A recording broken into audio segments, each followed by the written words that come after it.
Hi, everybody. What's cracking? Let's do something different. Hi, guys. So, fun day today. Fun day Friday.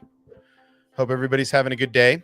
It's been a trip. It's been a weird day. Got to be honest with you guys. Um, there's some stuff coming up, so I want you guys to be a part of here pretty soon. But right now, yeah, we're just getting warmed up for Friday. So let's welcome everybody who's in the chat. Of course, Leia Rose was first tonight. There we go. Let's bring that back a little bit. All right, Leia Rose was first. Alan, what's up? Matt Rissman, Charlie, my guy. We're gonna talk later. Today was a weird day. Today was an awesome weird day. Yes, Charlie. We're gonna talk soon. All right, guys. So Alice, welcome. So we're going to talk a little bit about this. I invited some people in. We'll see who ends up stopping by when people get off of work and when people have some time. Ladaj, what's up? I was supposed to go over and play some Mario Kart, but my Switch is acting crazy, so we're gonna have to wait on that for a little bit. So yeah, let's get the like button. You know, all that fun stuff. So I invited some peeps in. Let's see if anybody wants to come and talk about it. But this is a trip. Christopher Lloyd has officially been cast from what the Twitterverse is saying is that Christopher Lloyd is cast in Star Wars. What the actual F is going on? I'm amazed. This is fantastic. All right. Hey, we got some friends. Hi, friends. Hello. What's up, guys? How's it going? Happy up, bro? Friday. Happy Friday. So yeah, so Laney's in the on the tweeter in the chat going, who's it gonna play? And I'm like, oh, it's funny you say that. Let's talk about this. So so yeah, man, what's going on? How's it going? How's everybody's Friday? I just woke up. Ah, What up, man? little midday snoozer. Nice. I'm an all-day snoozer. Yeah, me too. I actually almost missed a big interview today because I was snoozing. So you're not alone. I'm a big snoozer also. Yeah, what do you guys think? This is something different because we're used to I mean, I guess not for Mando, right? For the movies, it seems like they cast no names, but it seems like Mando and Yeah, it's like a Boba and all Werner this Herzog. live action stuff. It seems like celebrities galore. Everybody wants to come play. Oh yeah. Yeah, I'm curious how big of a role he'll have. I mean, there's some, you know, I mean, there's some EU characters that he could bring to life, right? Ooh, so you think they're gonna dig deep with this one? I mean, they've been digging deep as it is, dude. I mean, think about the. I mean, I was watching Sheev the other day talking about my story that I've been talking about for months now. The Mythosaur in the living mines of Mandalore, or the living waters in the mines of Mandalore. So I've been talking about that for a long time. I think the Mythosaur feels the unique sound that the Darksaber makes, and that is cool. going to awaken the Mythosaur that lives, the last Mythosaur. So I was watching Sheev the other night. He was talking about story I've been pushing for a long time. So they're digging deep, man. I mean, that's some deep lore right there. Yeah, I mean, like I saw this article as soon as I woke up, and at first when I saw it, I was like, oh, I don't know if I should share it. Like it showed it was from like 2-3 hours before, so I was thinking maybe everyone's already seen it. But then as soon as you sent me the link to join, I was like, oh, cool! Like it is some brand new news that's coming out. And I am curious to see, is he going to play like this really big role, like this really important role, or is he going to be like more minor? I don't know. Yeah, I mean, is he going to be like our mechanic friend on Tatooine and just have a cameo in and out of story? arc, or is it going to be more in depth? You know, is he going to be potentially a Jedi per se, or a Force user, maybe? Someone camped out on Mandalore still, and like he's in the mine. Just That would be super dope if this was somebody that's like, you know, I don't know, that kind of got left over after the purge, after the or even after the you know, taking over of Mandalore by the Republic, you know, a Jedi maybe, I don't know. You know what's one really cool thing that was in the last 4 episodes of the Clone Wars that I hope maybe they could bring back somehow is the chamber that they kept Maul in. They said it was like the last of its kind and it could hold a Force user inside of it. I don't know, man. That would be cool, super cool to see if even the Empire recovered that while they were there or something. Well, yeah, if that one chamber was still like if they excavated intact, it out, you know, because she let Maul out. It's not like they destroyed it. So yeah, I mean that's a really interesting idea. I like that. Although I feel like they would have trapped a Jedi or two in there over the course of that time if they had found it, right? I mean, I've kind of long argued that Vader picking up Ahsoka's lightsaber at the end of Clone Wars is actually a Rebels scene, not a Clone Wars era scene. It's actually much later.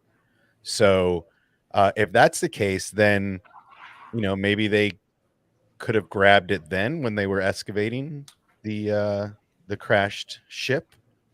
I like that idea. I just, you know, could it be? I mean, man, they're going all off the walls anyway. Could it be somebody that was like trapped in, you know, frozen in carbonite, or Risman saying guest star, so he's gonna be like the watermonger in Boba Fett. Okay, potentially. Well, Could I mean, just be a little cameo type dealy. But they said there wasn't gonna be like, you know, they said there wasn't gonna be that kind of stuff. He's real good at disguises too, man. If you look at all the roles that Christopher Lloyd has played, I mean, do you see Christopher Lloyd when you see Uncle Fester? Yeah, what if he's an alien? Right? Like I don't see Christopher Lloyd when I see Uncle Fester. I see Fester, right? I don't see Christopher Lloyd back there.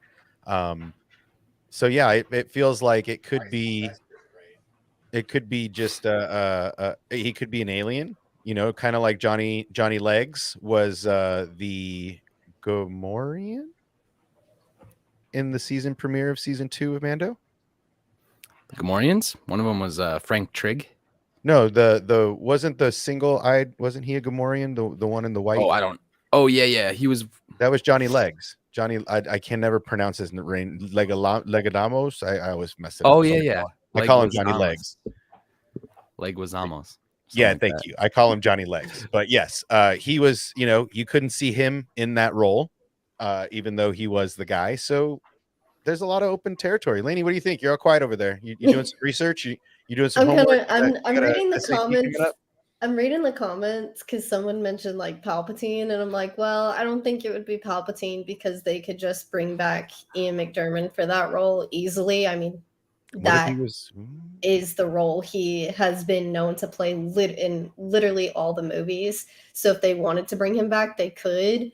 But if it is kind of like a guest starring role, I could see it really going anywhere because they've kept season 3 pretty much sealed tight. The only things we've really ever heard about were, you know, right after season 2, like the finale premiered, kind of all of these like leaks supposedly came out. But in fairness, the show has also been delayed so much that really now there hasn't been anything coming out about the show up until now. So depending on the way they're going to go with season 3, it could be really anywhere because you have to think season 2, they ended with, you know, talking about the Darksaber, talking about, you know, Mandalore itself, and then Book of Boba Fett, we kind of see Din Djarin kind of questioning where he stands with the Mandalorians. So I could see it really being anyone.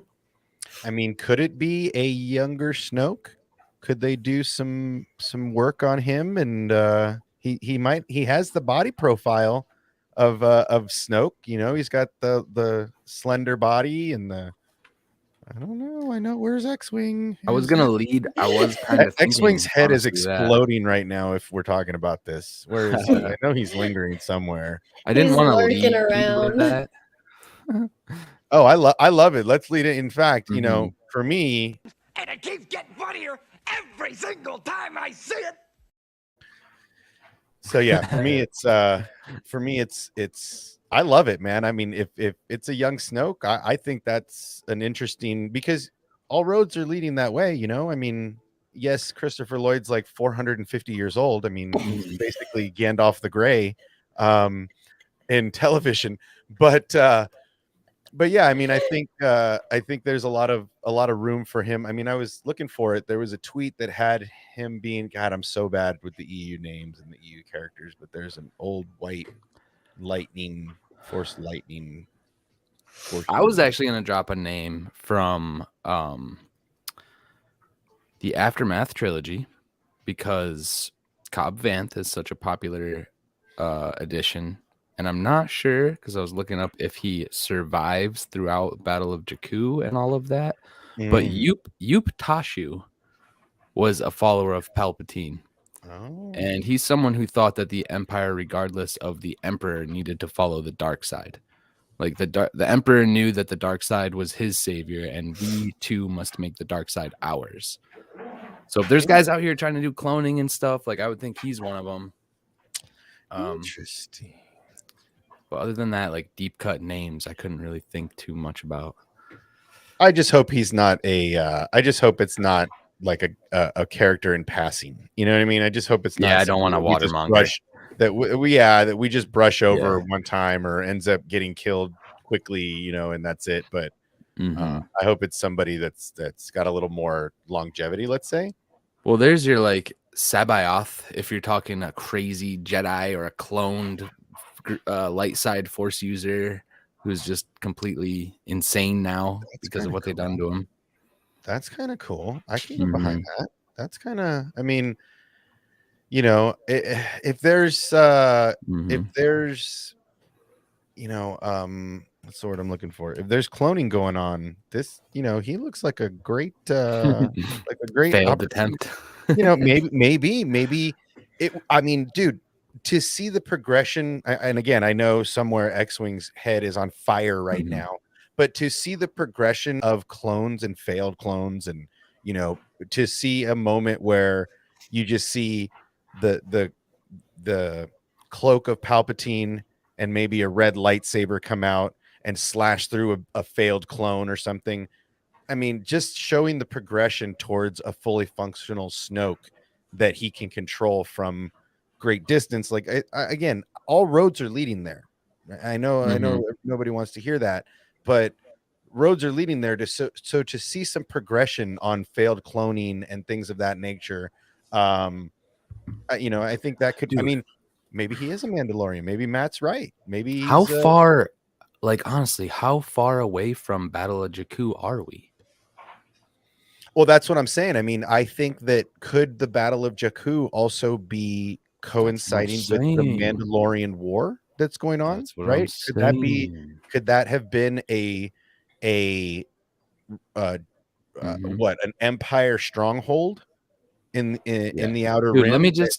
I'll read this other little passage here because it's about Tashu and Gallius Rex and the Battle of Jakku. So Tashu was imprisoned by the New Republic on Chandrila. In 5 ABY, he managed to escape New Republic custody with the help of Fleet Admiral Gallius Rex. Tashu later resurfaced with the shadowy acolytes of the Beyond on the planet Deveron. During the Battle of Jakku, Rex and Tashu traveled to the Jakku Observatory to initiate the Emperor's contingency plan. After Tashu had donned several Sith artifacts, Rex threw him into the borehole, which led to Jakku's core. Tashu was killed, and the Sith artifacts he was wearing triggered a chain reaction that almost destroyed Jakku. So that's like the big Emperor's other contingency plan was literally, if you weren't good enough to keep me alive, you don't deserve to live. So they were going to throw all these Sith artifacts into the core of the planet and destroy everybody in the planet together. Well, and that was not part of Project Cinder then. No, this is a separate thing. It's just in the Aftermath books leading up to the Battle of Jakku. That contingency plan obviously never happened. And those series of books end with like an Imperial ship showing up from unknowns, and it's kind of implied that I think it's Snoke. And people like Hux get on the ship with these people right at the end. He's a child in the book. Hux is a child in the book? Yep. Okay, so he kills his dad in the book. So that's basically the beginning of... Yeah, dude. So we're getting there. Here we go. So that's basically the beginning of the taking children, much like the Jedi, right? So they're kind of taking a book out of the Jedi playbook, and they're taking children to build their army, much like and the Hux Jedi was a kid when he started this all, so he knows exactly how to manipulate them because he had everything done to him, you know. All right. Well, we're gonna hold on. We're gonna do this real quick. I'm gonna go here real quick, and then this is what I was talking about. Anybody thoughts? Who? Oh yeah, that's what he looked like then in the EU. This is just stuff I'm pulling off of Twitter. Yeah. So take it with the grain of salt that is Twitter. But come on, Rizman, where'd that picture from? Where's my Encyclopedia Britannica that is Rizman? But it's right here. I mean, if you really look at the he's got the old man white face and the old man white hair, and bro, I didn't know Merlin was a Jedi. So I mean, what of it? You know? Yeah. I mean, what of it? Come on, people. Spitting image, in my opinion. That looks pretty boss to me, dude. That could be pretty killer. Bro, he's like Archimedes from Sword in the Stone. Yo, I mean, that's what he looked like. I'm not, like I said, I am the worst when it comes to off book EU characters or even any of the books or any like that. I'm horrible with that stuff. I'm really good with the animated stuff that I can visualize, but I'm a piss poor reader. So you guys have to forgive me. That's why I'm excited for the comics, because it's like I got the attention span of a 5-year-old. So like the picture books work for me. But yeah, I mean, this kind of that just fit. It looked right for me. Thoughts? I mean, I would think it would make sense, because from what I'm seeing with what it seems like they're doing for the live action stuff with Star Wars, it almost seems like they're starting to really take Legends stuff and starting to make it canon, which I am highly okay with. People, I know you're hunting.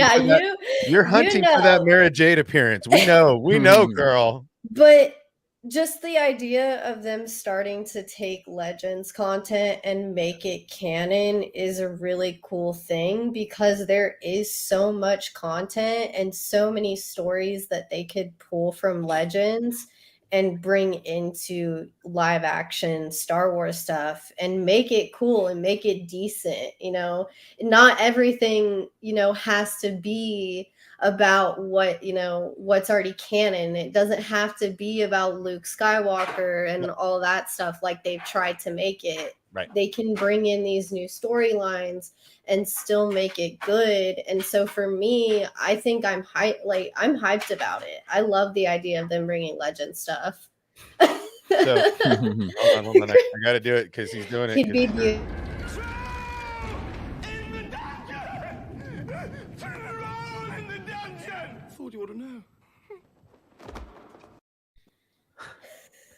Well, Ladaj said it too. That planet Wayland, they confirmed, is the planet Wayland is where Mount Tantus is. So that's where Palpatine's doing all his dark deeds or whatever. Well, and I like that. I like that they're bringing in the cloners from Camino, right? I would love. Is it Sabe? Or what was our Sabe? Yeah, something like that. The Kaminoan scientist that was taking care of Mhm. our girl Omega.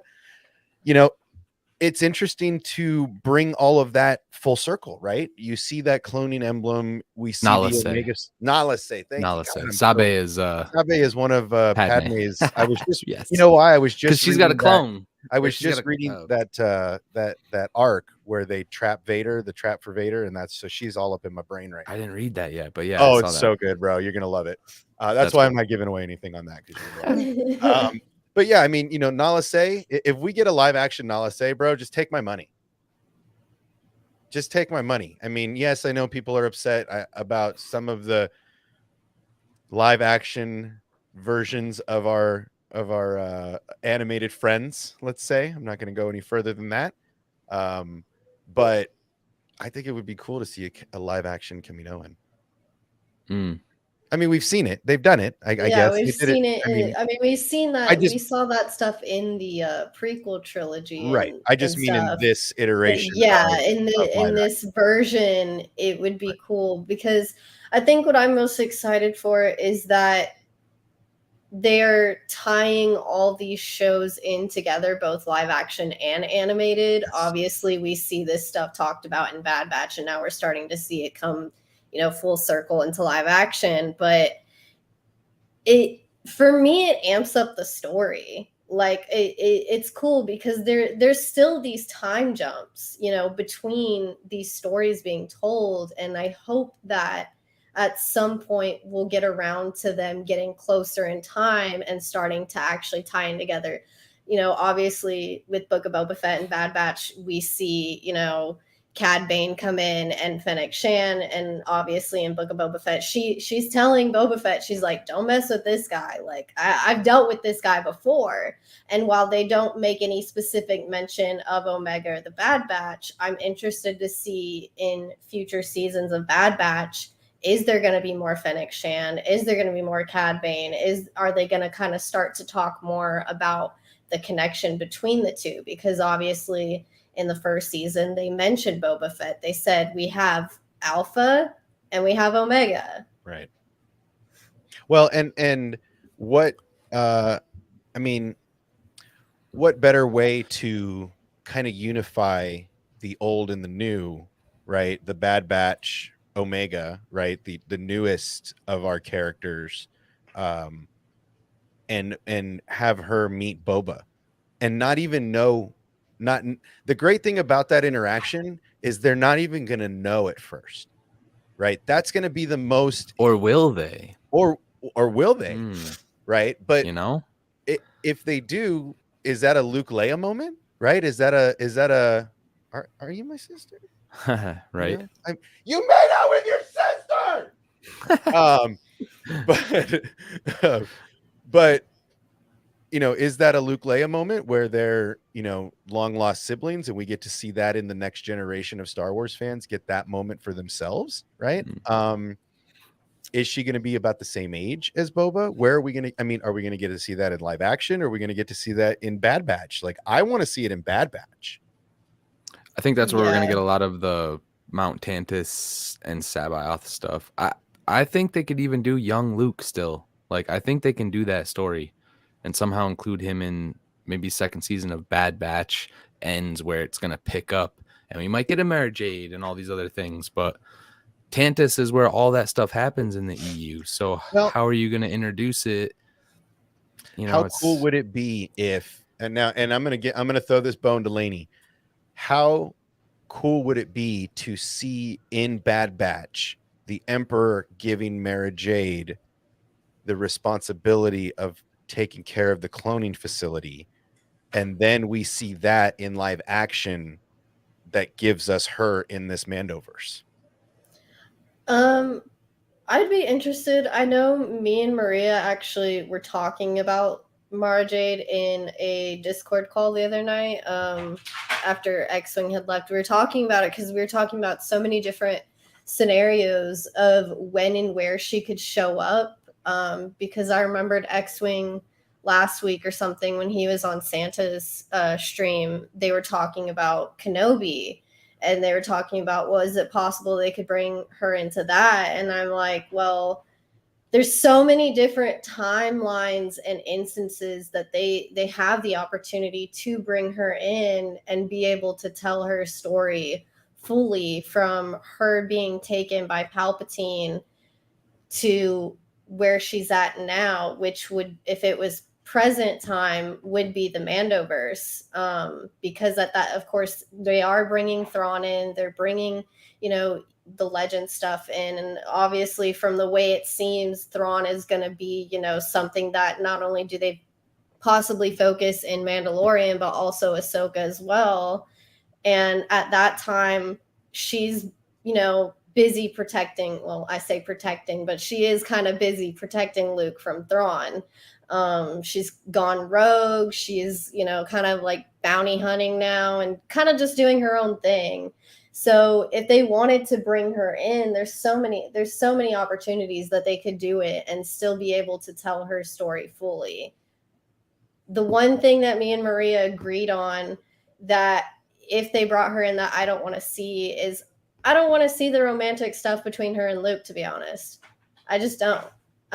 Because that is the thing that I don't like her being tied to, I guess, or like associated as, is, oh, as soon as you hear her name, she's automatically Luke Skywalker's wife and all this. And it's like, that's not just who she is. You know, she was this Emperor's hand. She was taken as a child and trained under Palpatine to believe that the dark side was the only side. And as soon as Palpatine's dead, she's kind of in this conflict with herself of, should I be bad or should I be good? Like, you know, she's hearing his voice thinking, okay, Luke was the one that killed him, but then she finds out she's being used. So, I mean, there's so many different ways that they could handle her character.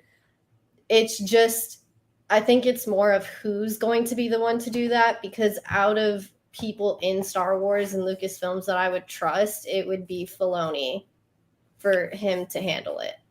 Well, and I think that's a big reason why he's handling Ahsoka, right? It's a really important story. It's, you know, I feel like that's exactly why Kenobi has had so much time. I mean, they went back to do polishing after Book of Boba Fett, right? I mean, they're still polishing. They're probably going to be polishing until the season finale. And it's a big story. All of the stories on deck are really big stories, right? I mean, Boba was not the home run I was hoping it was going to be, but you know, these next couple of stories can really knock it out of the park. And you know, Christopher Lloyd joining, you know, he's a fantastic actor. He's not just a comedic actor. He's just an amazing performer. And to have him added to this already robust cast of people, I mean, at this point in Mando, you don't know who's going to show up. It's a who's who of who's going to show up. People are like, oh, there's no way Boba Fett's going to show up. There's no way. I mean, Boba Fett's in the Sarlacc pit. He's dead. Boba Fett's dead. He's not going to show up. And then, you know, 6 episodes into the second season, holy shit, Boba Fett's dead! Right? Like, it's a total. I mean, Cad Bane shows up in this timeline. There's so many. It's a free for all as far as I'm concerned. I am not putting it past to see anybody, even the Luke, even the Mara Jades, even the young Snokes and the young dude. I think even Thrawn, right? Where is he at the end of Bad Batch? I should not have left this Wikipedia page up, because 9 ABY in this, whatever the EU, if it was, Thrawn even descends upon Wayland, where Mount Tantus is, to claim the cloaking shield technology. Right. So I don't know if they're gonna show him trying to. I mean, there's now a that lot the of room. Emperor's gone. Yeah, there's a lot of room, and there's a lot of opportunity to bring in, and that's why I'm saying it's a free for all. There's no limits at this point. I just think bringing them in elegantly, bringing them in calmly, right, and not overdoing it, not underdoing it. You know, bringing. Well, I say movie. I say Heir to the Empire movies. And that could be where we're going. Or I live mean, action Disney Plus shows. But I think they could do live action with the CGI Luke in there somewhere. I mean, they've been doing it this whole they've Mhm. had no issues doing it with not only the season 2 finale for Mandalorian, but even in Book of Boba Fett. Like I know people kind of had their like slight complaints with the CGI, but I think overall they did a really good job like making him look that young Luke in that time period, and I don't think they'd have an issue doing it again. And I mean, everyone's kind of like debating, oh, we want more Luke to we don't, like, we're tired of seeing Luke, give us someone new. And it's like, at the end of the day, the reality is Luke is connected to all these people no matter what. And In the fans books, really he's- want to see him. yeah, in the books he's connected to the people, in the films he's connected to these people. He is connected to everyone that is involved no matter what. And I don't have an issue with it if it means that we are going to split off and explore these other stories and give us all this stuff that's been going on for this long leading up. And I know I'm not a big fan of the sequels, but give us all this stuff that is leading up to the sequels. Even me and Maria were talking about it, saying that, they have all this time to talk about what made Luke go from where he was in Return of the Jedi to how he was in the sequel trilogy. Because I think the biggest issue with the sequels was that they failed to tell us like the story. They didn't tell us what got him to this point.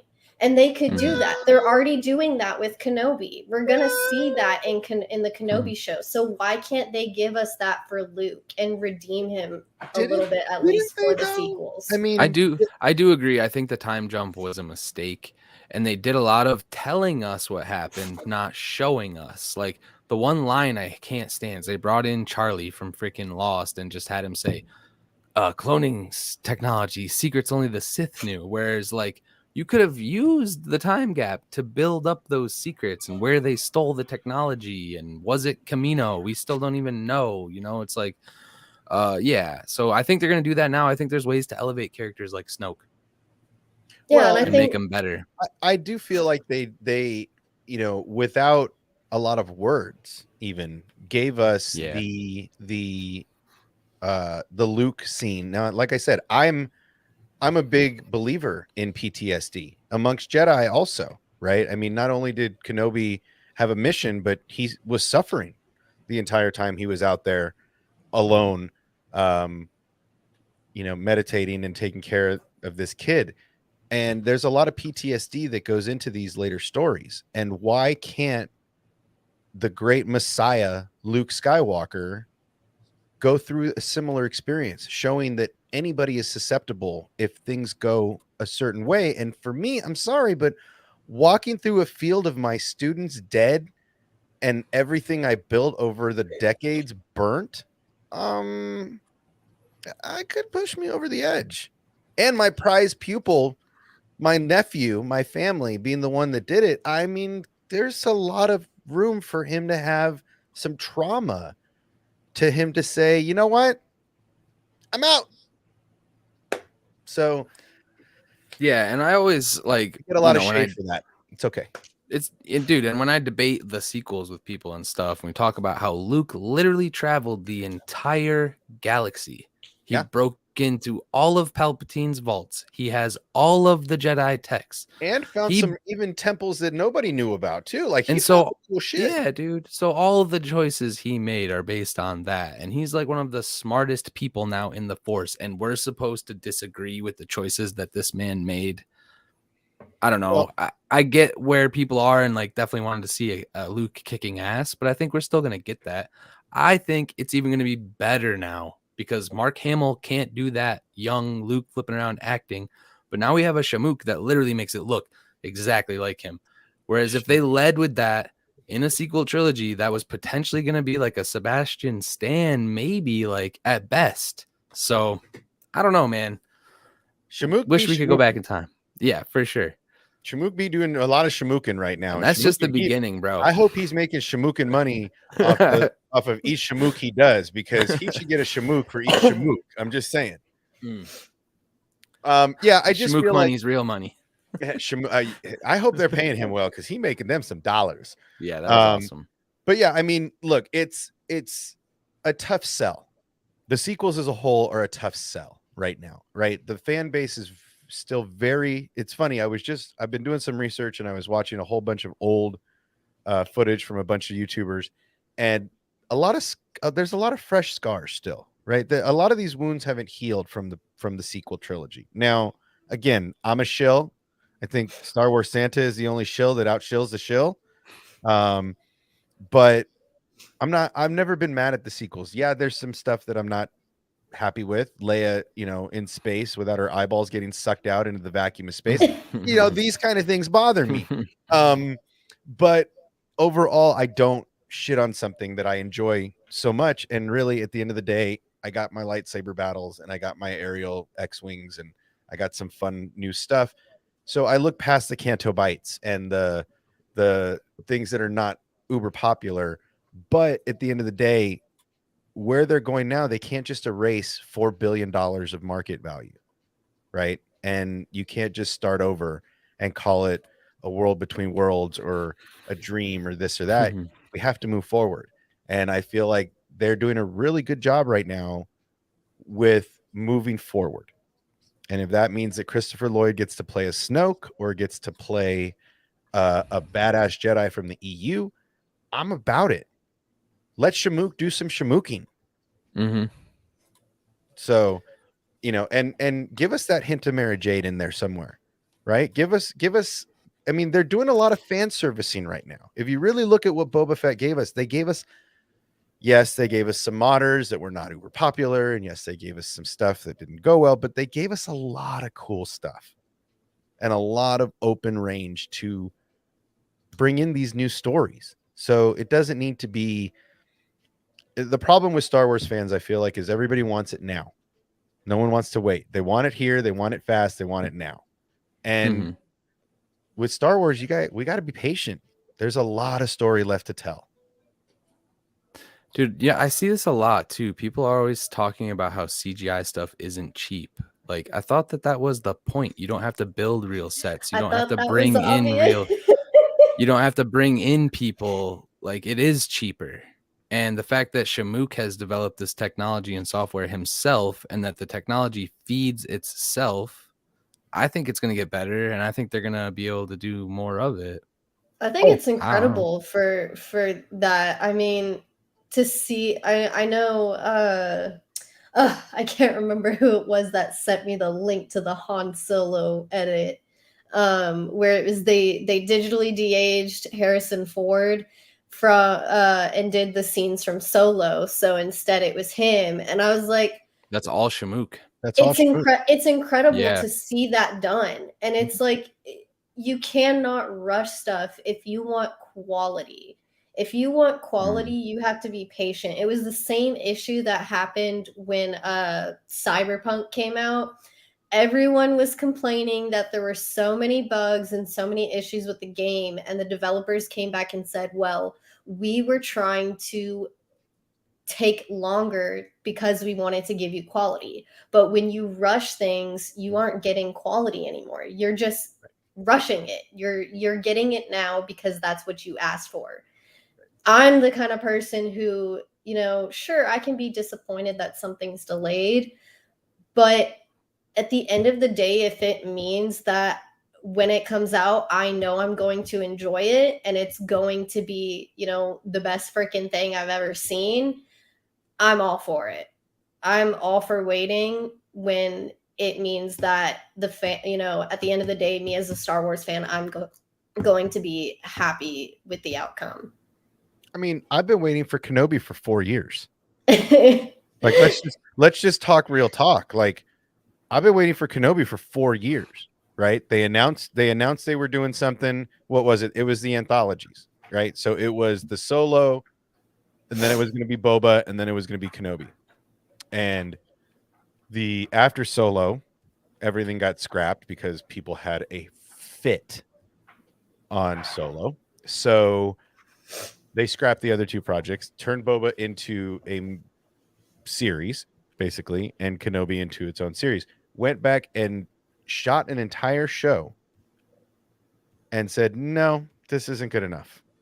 The fans will literally burn the house down. The fans will dress up in their 501st and Mandalorian armor, and they will burn Lucas Ranch to the ground. So they went back and rewrote the whole Megillah, reshot it, felt it wasn't ready for air, and pushed back again until Memorial Day, right? Like, this has been a 4-year roller coaster. I'm patient. Mm-hmm. This story is going to be fire. Mm-hmm. I'm sticking to my guns. And So, like we had our like small little, little complaints about the trailer and stuff, but I mean, watching the prequels, that was my entire childhood, was the prequels. And growing up with my dad, who was such a Star Wars person, and still is now, when I watched the trailer, oh my God, I'm doing it again. I literally cried when I saw the trailer, because to me, it just watching those little things, like for instance, when Obi-Wan looks through the viewfinder and sees young Luke kind of doing the like whole pod racing thing and stuff. I haven't seen the trailer, so I don't know what you're talking about. The teaser But it's okay. trailer. I've seen everything there. You can't avoid it. It's like avoiding free money. It's like walking down the street and somebody trying to hand you a bag of cash. You're like, no, thank you. I have my own money. No, sir, really, you need to see this money. It's awesome. It's better than your money.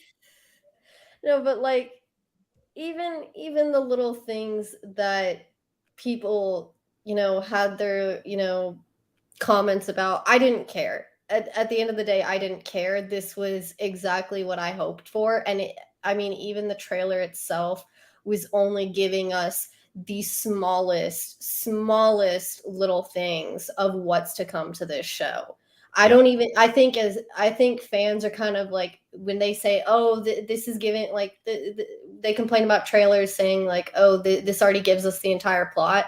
That is far from what Kenobi is even about. That's me. That's me. I'm not watching specifically for this reason. When I'm into a show that I'm excited for, I won't watch a trailer. I'll avoid it. Like I'm like that little kid, like earmuffs. Oh, I tried so hard. Whenever I found out that they were going to be dropping it, I kept saying, I don't want them to drop a trailer. Personally, I know people were, hoping and waiting and just like consistently wanting a trailer. Yeah. Personally, I did not want one. I wanted to go into this show not knowing at all what's going to happen. Well, and I still think even with the trailer, it's hard to not even watch that trailer, because everybody's got a thing to say or a post here or a chat there, and I'm not kidding. It's like avoiding free money. Here's $1,000. I don't want your $1,000. No, take it. It's free. It's hard. It's difficult. But that's why you just have to embrace it. No. I mean, what? Who said that? I'm gonna hold out. Even though I know a couple of the things I've seen, but it's tough. But at the same time, this one has all the feels, right? This one has all the music. And yeah, dude. John Williams came back. Yep. And every song's gonna get me. Every song's gonna get me. And yeah, I mean, we're gonna be a mess, right? We're gonna be a hot mess. You're already a hot mess. Can't even talk about it. I haven't seen it. I'm already getting choked up. Like, you're gonna cry, and then I'm gonna cry, and then everybody's gonna cry. I literally did this on X-Wing stream, like not even that long ago. I started crying because I was like, dude, just that feeling of being a little kid again, watching the prequels. Yes, just Hayden. Man, I'm not ready. I cannot wait to see him come back. I mean, everyone's going crazy for Ewan McGregor, but Hayden is where it's going to be at. Look, if I don't see a Jar Jar Binks in this show, I'm gonna be pissed. Okay, I'm just gonna tell you. I mean, if they were ever going to, now would be the time. Bro. If I don't see a Jar Jar, I'm gonna be pissed. No, I think I think my expectation with this show, like all that I would, and I think they will do it, is I would love to see them do some flashbacks to the prequel movies. I would like to Oh, see, they're going to. obviously, I feel like when they start this show, they are going to start it instantly showing us Revenge of the Sith, Mustafar, that whole thing between, Anakin, like, you betrayed me, Obi-Wan, kind of like just anger. Well, and I'm like, oh my God. I am really hoping that they're sandbagging us in a big way. I really, really, really, really, really, really hope that they're sandbagging us and that we get some Natalie Portman Padme scenes with Anakin, right? Like if we don't get something along those lines, I'm going to be pissed because she still looks just like she did 20 years ago. They so does all he. do. That's the crazy thing. They just don't They're all age. vampires. They've all been eating They they've don't all been eating the right age. stuff. They're all vampires, right? Lucasfilm is keeping them alive. Right? They're Just they're sending them sucking to- the life. It's some emperor style sucking the life out of dyad children to keep these people young. But they're all they all look amazing. They don't have to do much de-aging for any of them. And to not see Anakin trying to poke out of Vader a little bit here and there in this series is a wasted opportunity. To see him in his pod or in his back to tank and not see a flashback of him hugging her, even something as simple as their wedding, right? Dude, him just holding the necklace, like him as Vader anything. holding the necklace or something. Or I him would at really her like tomb. to. I was gonna say I would really Right? like to see them have a scene for that kind of like. Mhm. But just, then cut to afterwards. him and her like in a new conversation, right? Like something like her saying, "I can't lose you," or "I would die without you," or something along those lines that leads into her dying away from, after he turned. Like there's so much opportunity for her to be in this and to see him and her together again, because that will melt everybody's heart. Like look, Lainey's already about to lose her shit, right?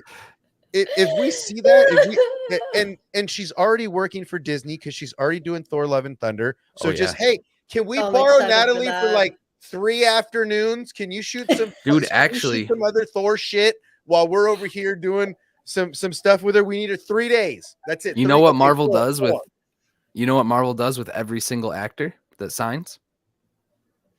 Sends them to Star They Wars. scan. Yeah.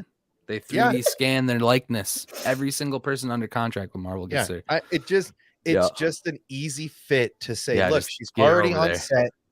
Get her over here for a couple days. Pay her a fat fucking wage.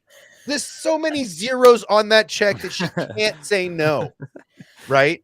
And it's just too good of an opportunity. People talk about the missed opportunity with Luke, with Hamill, Fisher, and Ford, right? And the missed opportunity of having those 3 together on screen again. This is another opportunity that will be squandered if you don't put this trifecta together. Honestly, I mean, like the fact that Marvel and Star Wars too, I mean, they have literally these same actors. I mean, you see Oscar Isaac go from Star Wars to Marvel now, and Samuel L. Jackson. it's all of these former Star Wars people coming in now to do Marvel stuff, and it's like you could easily work on those projects while they work on something else too. Well, let's be fair. issue. Let's be fair. Star Wars came first for Natalie Portman. Oh and yeah. Let's be real. That's what I'm saying. All the Star Wars actors went over to Marvel. Yeah, I'm just saying, look,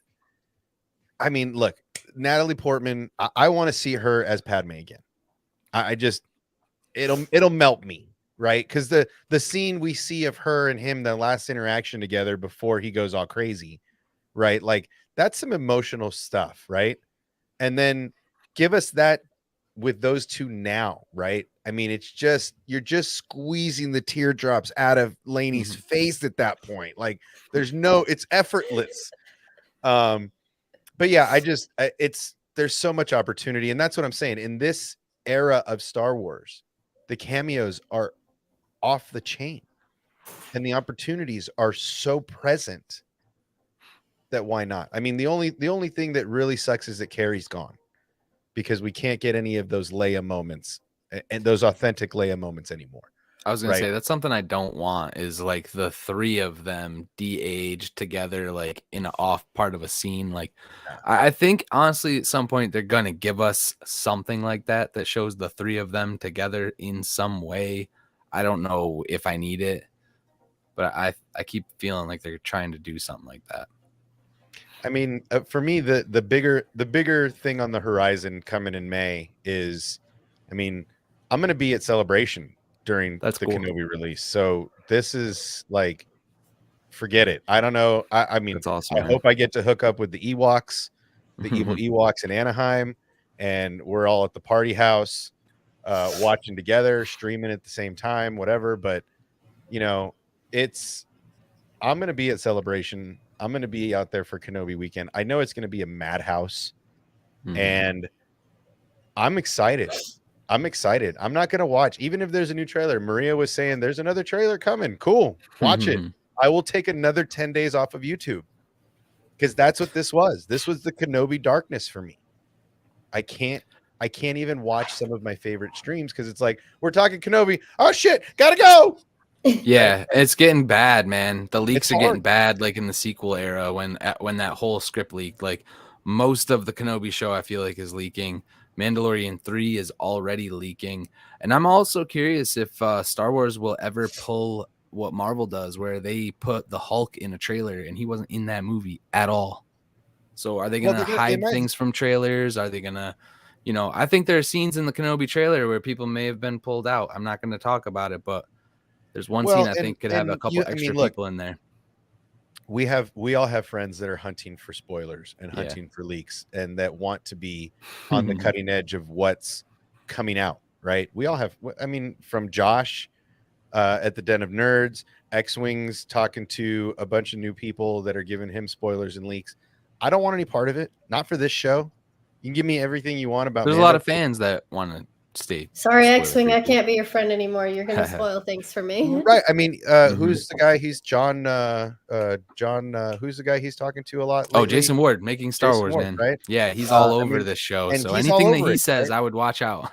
Yeah, and I'm not, look, more power to all of you, right? Do your channels, do your shows. I'm talking no ill will, no negativity.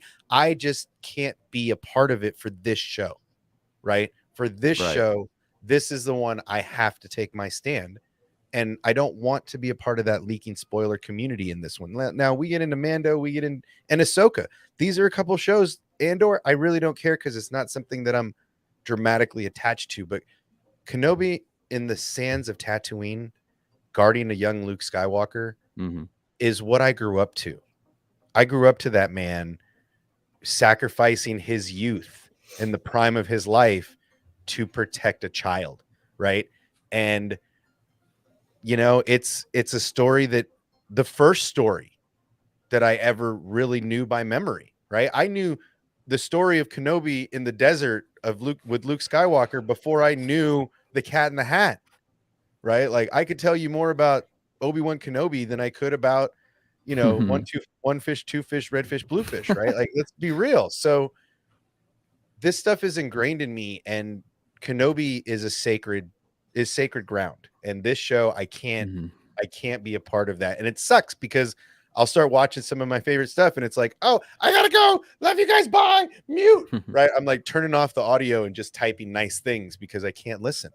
And that's okay, because it's only another couple months. Because I was slowly converted to the dark side of spoilers. Now I'm at the point where it's like, aren't trailers just really well planned spoilers? Like, if you're trying to go in spoiler free, shouldn't you just not watch any of that stuff? Yeah. And then it's like, even the companies, like if the companies think it's really spoilery, they're going to call it Plo Koon.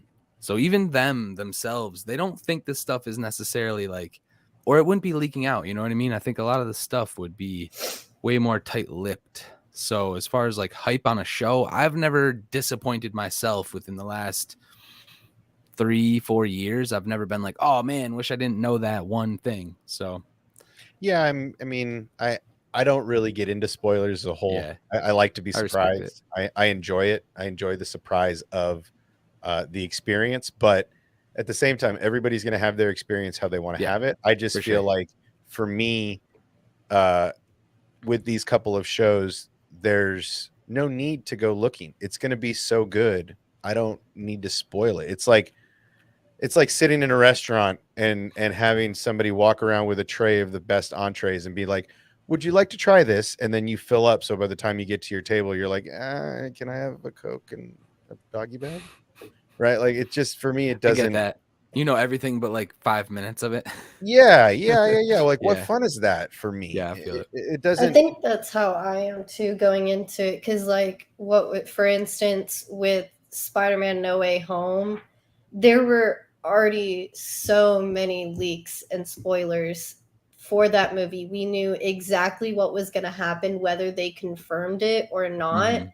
We knew about the cameos, we knew what the movie was going to be about. And Yep. for me, when I went and saw that movie, I wanted to enjoy it. Spider-Man's one of my favorite Marvel characters, Marvel heroes. And when I went and saw that movie, even though I was excited, I was not excited as I wanted to be going into seeing it. Everyone else, all of my friends were talking about how good the movie was and how much they enjoyed it. And I'm over here like, I wish I could feel that way. But it's hard to when there's nothing that I can be surprised by seeing it. Like I saw everything that was already mentioned going to happen. Right. Yeah. And it was hard to feel that love and appreciation for a character I so highly enjoy when literally everything was already leaked and spoiled. So for me with this show, I think the closer we get, I am probably going to stay off social media. I'm probably going to uninstall everything off my phone because my phone is where I get all my notifications anyways. And I want to go into this, completely, shocked. Even though there have been some things that have been talked about, Luke and Leia being like in the show kind of thing, and like obviously whatever else that's been talked about, there hasn't been much. And like I was saying with the teaser trailer and stuff, even the teaser trailer was giving us just a very, very small sliver of what's to come with this show. Yeah. And so Dude, there's for stuff me, that happened today you don't yeah. want to know, Obsession. So it's getting rough. But there's an article that came out today you don't want to read about a thing. Oh yeah, I'm not reading much. Like I yeah. said, I'm not reading much, man. Cool. I just feel like it's Godspeed. yeah, I'm not reading a lot. I'm trying to stay away from pictures. I don't get on Twitter a lot. But again, I've seen all of the things that that everybody's talking about. I've seen the Inquisitor shot. I've seen all of this stuff online, and it is what it is. I can't get away from certain stuff. I'm just not going to sit here and have an active conversation about this. I'm sorry, I'm laughing because I see the X-Wing streaming right now, and I'm like, oh no, does he know? Yeah, well, he does. Yeah, it's just it's frustrating because I've already seen a bunch of this stuff, but you can't avoid it. I just don't want to hear about the story leaks that you found out from somebody or this or that. Right. Well, can we talk about, do you think that, them introducing them in live action and Hayden coming back, do you think we could get some side quest stories about Inquisitors and hunting other Jedi? And I mean, this could be a prelude to it, to giving us I think that would insight. be cool, some dark side. But yeah, it seems like they're giving us this, I guess, this Inquisitor, and then are we going to see more? Is this going to lead us into Fallen Order?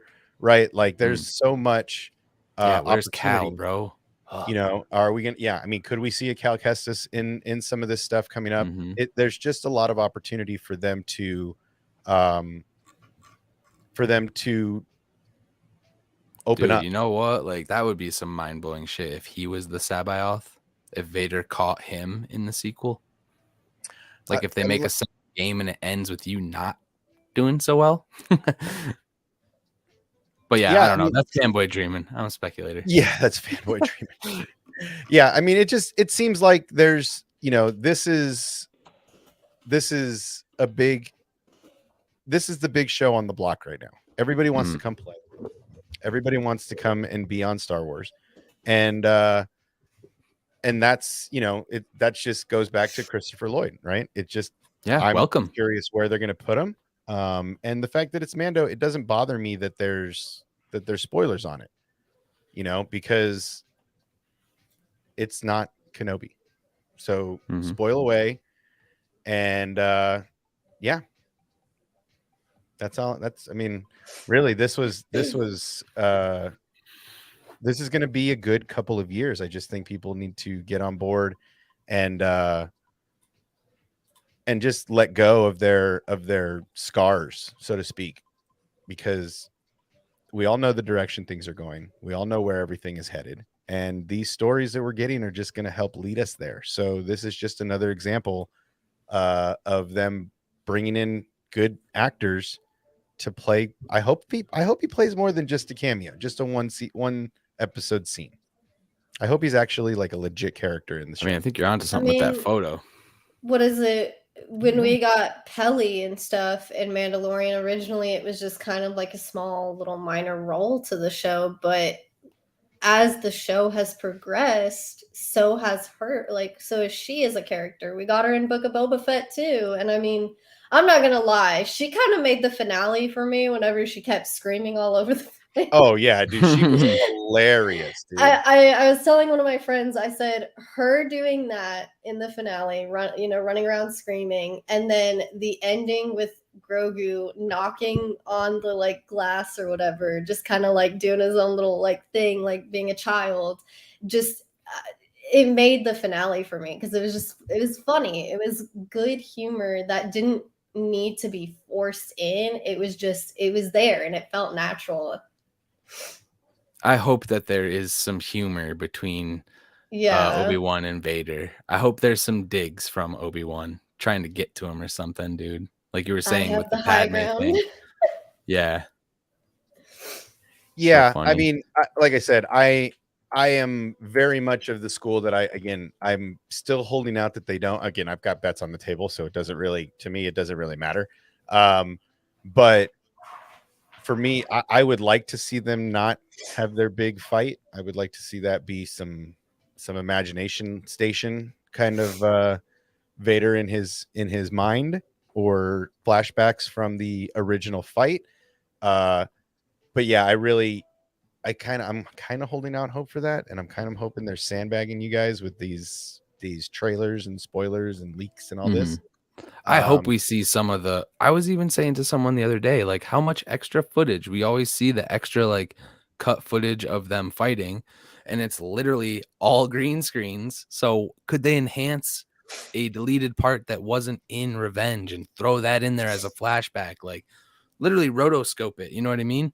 That'd be crazy. That would be crazy. Well, I mean, like I said, I think we're going to see a lot of things of the likes that we haven't seen, right, in this show. I think there's going to be some interesting twists and turns cinematically also, right? I think the flashbacks are going to be way different than we think. Clone War flashbacks. I want to see some of that Anakin rescuing Kenobi flashbacks, right? Some of those conversations that Anakin had in the elevator to go see Padme for the first time in episode 2, or some of the jokes about that one doesn't count, or I saved you again, master, or one of those kind of jokes, kind of like in season 7 of Clone Wars, where Obi-Wan's on the ground with Cody and Anakin's like, what are you doing? Dude, I love that scene. Right? Like that's one of my favorite interactions, and I hope we get to see something like that in live action, right? Like, Anakin, this one doesn't count. Oh no, master, I had to rescue you again. We're gonna add that one up, right? Like I want to hear Hayden say these things. I want to hear Hayden's voice, the cantor that is Anakin. I think I'm also interested in seeing like them take aspects of Clone Wars and adding it into live action, because obviously in the prequel trilogy, they, you know, we didn't see Ahsoka. We didn't get that in the prequel trilogy. And then once Clone Wars came, we got to see Ahsoka introduced, and now she's getting that live action show. And they've announced that Hayden's supposed to be in that too. So I'd really like to see it, like them do some flashbacks back to possibly prequel era, and this time maybe have a young Ahsoka. Like, we didn't get her in the movies, so why not include her now? Like, show those scenes, like in, you know, like I said, bring aspects of Clone Wars to where, you know, Anakin was training her, and, you know, see, you know, a young Ahsoka involved with Obi-Wan and Anakin, and see where, you know, kind of where she's at now, you know, that she's left and stuff. I would really like to see those kind of tie in together, because obviously, like I said, they're going to have Hayden in Ahsoka, so they're going to have to tie in somehow, some way eventually. So I'd really be interested in seeing if they do mention her in Kenobi. Well, and I'm curious if that's going to be, if Ahsoka is going to have just Force Ghost Anakin, or if we're going to get flashback Anakin with Ahsoka, right? Like something before Rosario. You know, I'm very curious where Dave is going to go, because I really want that.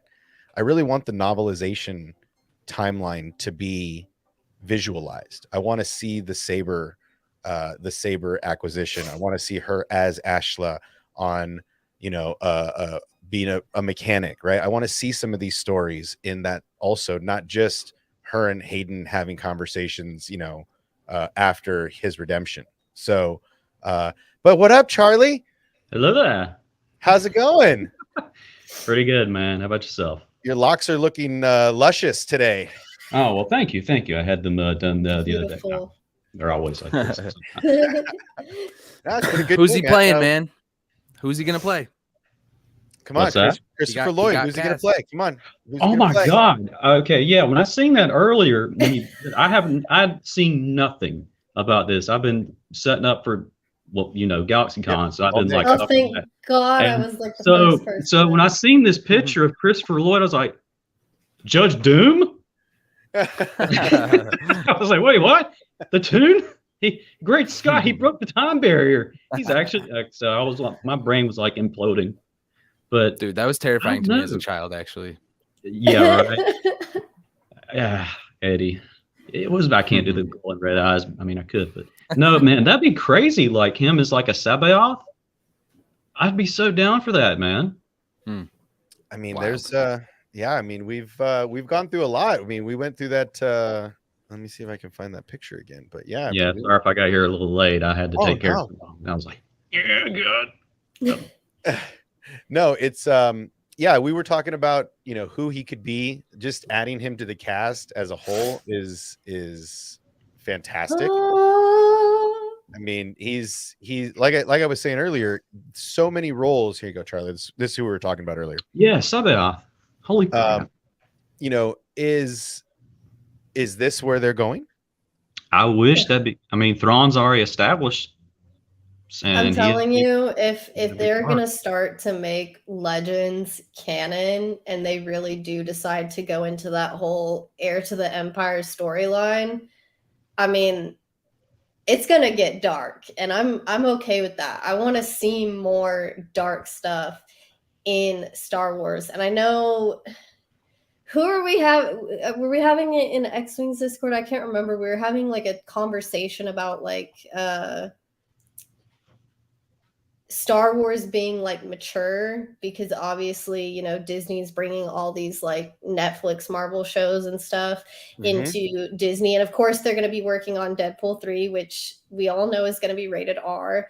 So could they possibly be taking that to Star Wars? And if so, how would they execute that? Because I mean, I think one of the darkest things we've gotten from Star Wars was actually Revenge of the Sith, seeing Anakin, burning and getting his limbs chopped off. Oh, yeah. Like, that's pretty dark. So I don't see a problem with them kind of taking that stance in Star Wars at all. I mean, it wouldn't, I don't think they'd go to the point of necessarily it being R-rated, like sexual and like overly done kind of stuff like that, but in terms of like gory violence, occasional bad words kind of thing, yeah, they could do that. I mean, they've had bad words in the sequel trilogy.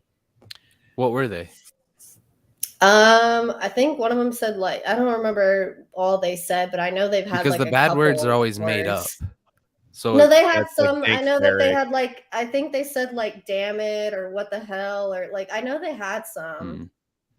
Well, yeah, I tried to talk about this the other day, and everybody thought I was just talking about the sex part, and I'm like, man, There's They do- different there's yeah. different classifications for what's rated R and mature. I don't think it needs to be. For instance, in order to keep a PG-13 rating on a movie, you can only have one F word or Yep. one F-bomb included. Anything over one F-bomb automatically becomes rated R, and that's a language thing. It's not like rated R doesn't have to do with sex and like nudity kind of stuff. It has to do with other aspects of what they add in there. Yeah. Right. I think one of the main differences, though, is that more adult, explicit stuff. So I think we're getting everything that we need to get out of a Star Wars at the PG-13. I'm hard pressed to see them go further. And But- there's nothing wrong with like too dark. I mean, look, I'll do a poetic thing. Sometimes you have to go through darkness to see light, and it kind of shines more brighter that way. I mean, look what Rogue One did, for God's sakes. Vader, you drunk. Yeah. And everything like that. Then at the very end, you get the Leia moment. And that was like a powerful moment. I mean, they've done stuff before. I mean, Mando cut a guy in half, which was awesome in Book of Boba. So if you do it right, I mean, and even in the original trilogy, Luke, spoiler, gets his hand cut off. So I mean, yeah, I mean, it's not like they haven't done things that, me as a child, it's not like they haven't done things where, yeah, you would think, oh, would a child want to see this? I freaking saw Revenge of the Sith when I was like 8 years old. I mean, it didn't bother me seeing that stuff at all. I mean, like I said, I grew up with my dad who loved Star Wars. It wasn't something that was seen as an issue because it's a fantasy sci-fi action film where it's a movie, it's acting, like it's not real. And that's kind of the beauty of it, is you can see the movie and enjoy it, but also still know that yes, it's a costume and makeup. Right. Well, and I mean, this is a point where, between the CG, the de-aging, the actual costumes, there's so much room to do amazing things with these characters and with these actors, right? It's not just, oh, what can we get away with? Or now it's we may not even recognize him. He could be, but I do like the idea of Sabaoth. I do. I think it's fitting. It fits his age. It fits his face structure. It fits all this stuff. Why not? And start bringing more of the EU. I mean, you guys seem to love, and I mean, you guys as the entire community of Star Wars seem to really enjoy bringing this stuff from the EU and from all of the different places and canonizing it and making it new again. I mean, if nothing else, isn't this helping the authors that wrote all these books and the publishers? I mean, getting more downloads. Timothy Zahn, man, he was all down to redo it again. Usually, sometimes if people like, hey, can you do this? I did this over years ago, guys. Come on. It'd be something like that. But he was like, yeah, cool, man. And happily redid, the new trilogy and everything like that with, oh God, Hawks, help me out. I don't know the first, I know the first one, but I can't remember the second two. What was it, like treason, and then the other one was oh God, leading up to the whatever's out there in the unknown regions. That sound about right? Keep going. Oh, you haven't been there yet. What happened? Great. Say again. Oh no, I was just making a little echo of Timothy Zahn and everything. Like look, publishers are pretty happy to do stuff like this, and everything like that. Like Timothy Zahn, who did Thrawn and everything like that, the original Heir to the Empire, and yeah, man, it's Dude, I it's think cool. we're going there. I hope so, man. think- Like so many gems are in there. Like Mhm. yes, Mara Jade. Dude, I'm telling you, I think we're going there. Thrawn's already been established. He's out there. He's literally out there right now, and wherever he is with Ezra Bridger, and then Ahsoka, and that's going to be the thing with the show. Well, and I don't know if you heard me. We were talking earlier, but like where Bad Batch ends, Thrawn's still around, and in Legends or whatever you want to call it, Thrawn goes to Mount Tantus to take a bunch of stuff. So it could be a big Thrawn showdown in Bad Batch that we don't even know is coming. Go for it. I mean, there's, like I said, Bad Batch, and it seems that Thanks, Bad Batch is going to give us a lot more. That's what I was saying when this stuff came out. Like, this isn't just a one and done, right? They're gonna help. If anything, they're helping the story arcs in what we're seeing in the live action stuff through the animated stuff right now, right? We got a lot more of Ahsoka in season 7 of Clone Wars that's going to feed us into the next evolution with her. We get a little bit more with Bad Batch with the cloning as a whole, leading into the Mandalorian figuring out that there's cloners are still around, right? So those two arcs linking up, they're using the animation to feed the live action right now. And that's a really smart power plant, because the OG fans have to do some research and have to jump into the Clone Wars and into Rebels.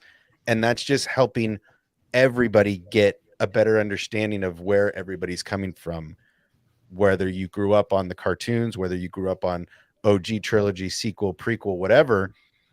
These arcs that they're creating are making people do homework, so they have to understand it, which is great. But you don't have to if you're not interested. You can just watch it for entertainment's sake. Yep. They're doing a little bit of for everybody now too. Every era of Star Wars is going to have its own thing going on. Oh yeah, and look, there's I mean, I understand there's a lot of people that talk about the feminization of Star Wars, right? And that there's there's too many powerful women characters and this and that and the other, but at the same time, that's great, right? I mean, if Mara Jade shows up, which I mean, everyone's on the fence about, I understand that. Like, it is what it is. If they bring her in, they bring her in. If they don't, they don't. But it's not even really about that, especially to me. I think it's about telling a story that, to me, doesn't seem like it's been told before. Seeing someone like her who, as a child, had the choice of either go train with me, Palpatine, under the dark side, or watch me kill your parents right in front of you. That was the choice that she was given. And even when she was training under him, it was kind of that idea of being a perfectionist. She wanted to be the best of the best, even better than Vader. And even Palpatine had used her to spy on Vader. Right. And once the Empire's no more, she doesn't really have anyone besides Luke. And even then, she didn't really have Luke as a friend. She saw him still as this enemy. So it's kind of like this story of conflict, of being alone and trying to kind of find your way into society, whether it be, she still decided to be this dark person, or she can change for the better.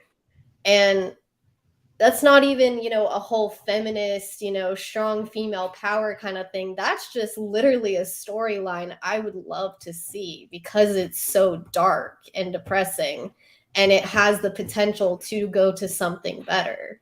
Well, and it's canon accurate stuff that everybody, I think you say that not a lot of people want it. I think you'd be surprised to really ask around, because I think a lot of people want Mara Jade if it's possible. I Yeah, right. want If it's her. possible to I've be done seen, right.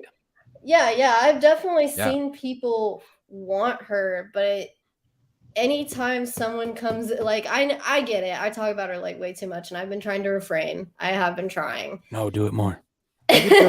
Yeah, you can chill Everybody out. has You're one here. of, you're one of the But- only people that I know that does it. So This is a respect safe But, it. Everybody like, has place to chill, favorites. so chill away. It's the people that don't want her that are not wanting her because they associate it to Luke Skywalker's wife, and more Luke. If she's going to be connected to him, that means we're going to get more and more of him. Personally, my idea with her coming in was we see her and Luke almost interact as little as possible. Like they're not together in person. Luke's off, we see him building the temple. Yes, she could work for him, send him a little thing saying like, hey, this is what I'm doing, still training with him and still working with him, but not actually being together at the same time. And I really wanted to see her come into the Mandoverse, especially now that they've introduced Thrawn, and especially now that they've kind of introduced the idea that they might go to Mandalore and maybe talk about, the Mandalorian and Jedi War and things like that.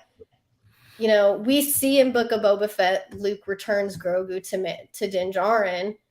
I think she would be the perfect person to come in and say to Grogu, hey, I know how you're feeling, because I personally had to live this life for years. I became, Hand of the Emperor at 14 or 18 or something like that.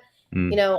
I was a kid, and you're still a kid, and you are having these flashbacks of Order 66, and it's scary, but I can show you, a better path where you don't have to fear that anymore, kind of thing. Like, I want her to stand up and say, y'all want to get rid of the Empire? Here's how. How do I know? Because I worked for them. And if she's seen, and if she does that, they might not see her as trustworthy at first, but it's kind of that idea of there is redemption for her, and she can show that and show how strong she is. Oh, for sure. I mean, down. Yeah, I'm down for all of that. Look, I'm not against the idea of Mara Jade entering the current canon. I just want them to be accurate. Yeah. I don't want them to just throw it on the wall because somebody's asking for it, right? Oh, yeah. The fandom's asking for it. I want them to put it in place so it makes sense, so that the fandom isn't like, this is why we didn't want Mary Jade to begin with. Mhm. Yeah, and I think that's kind of The haters are everyone's going to hate. issue. Believe it. The haters are going to come for her, right? Like, be ready. I You're ready. You're Yeah. ready to defend your case.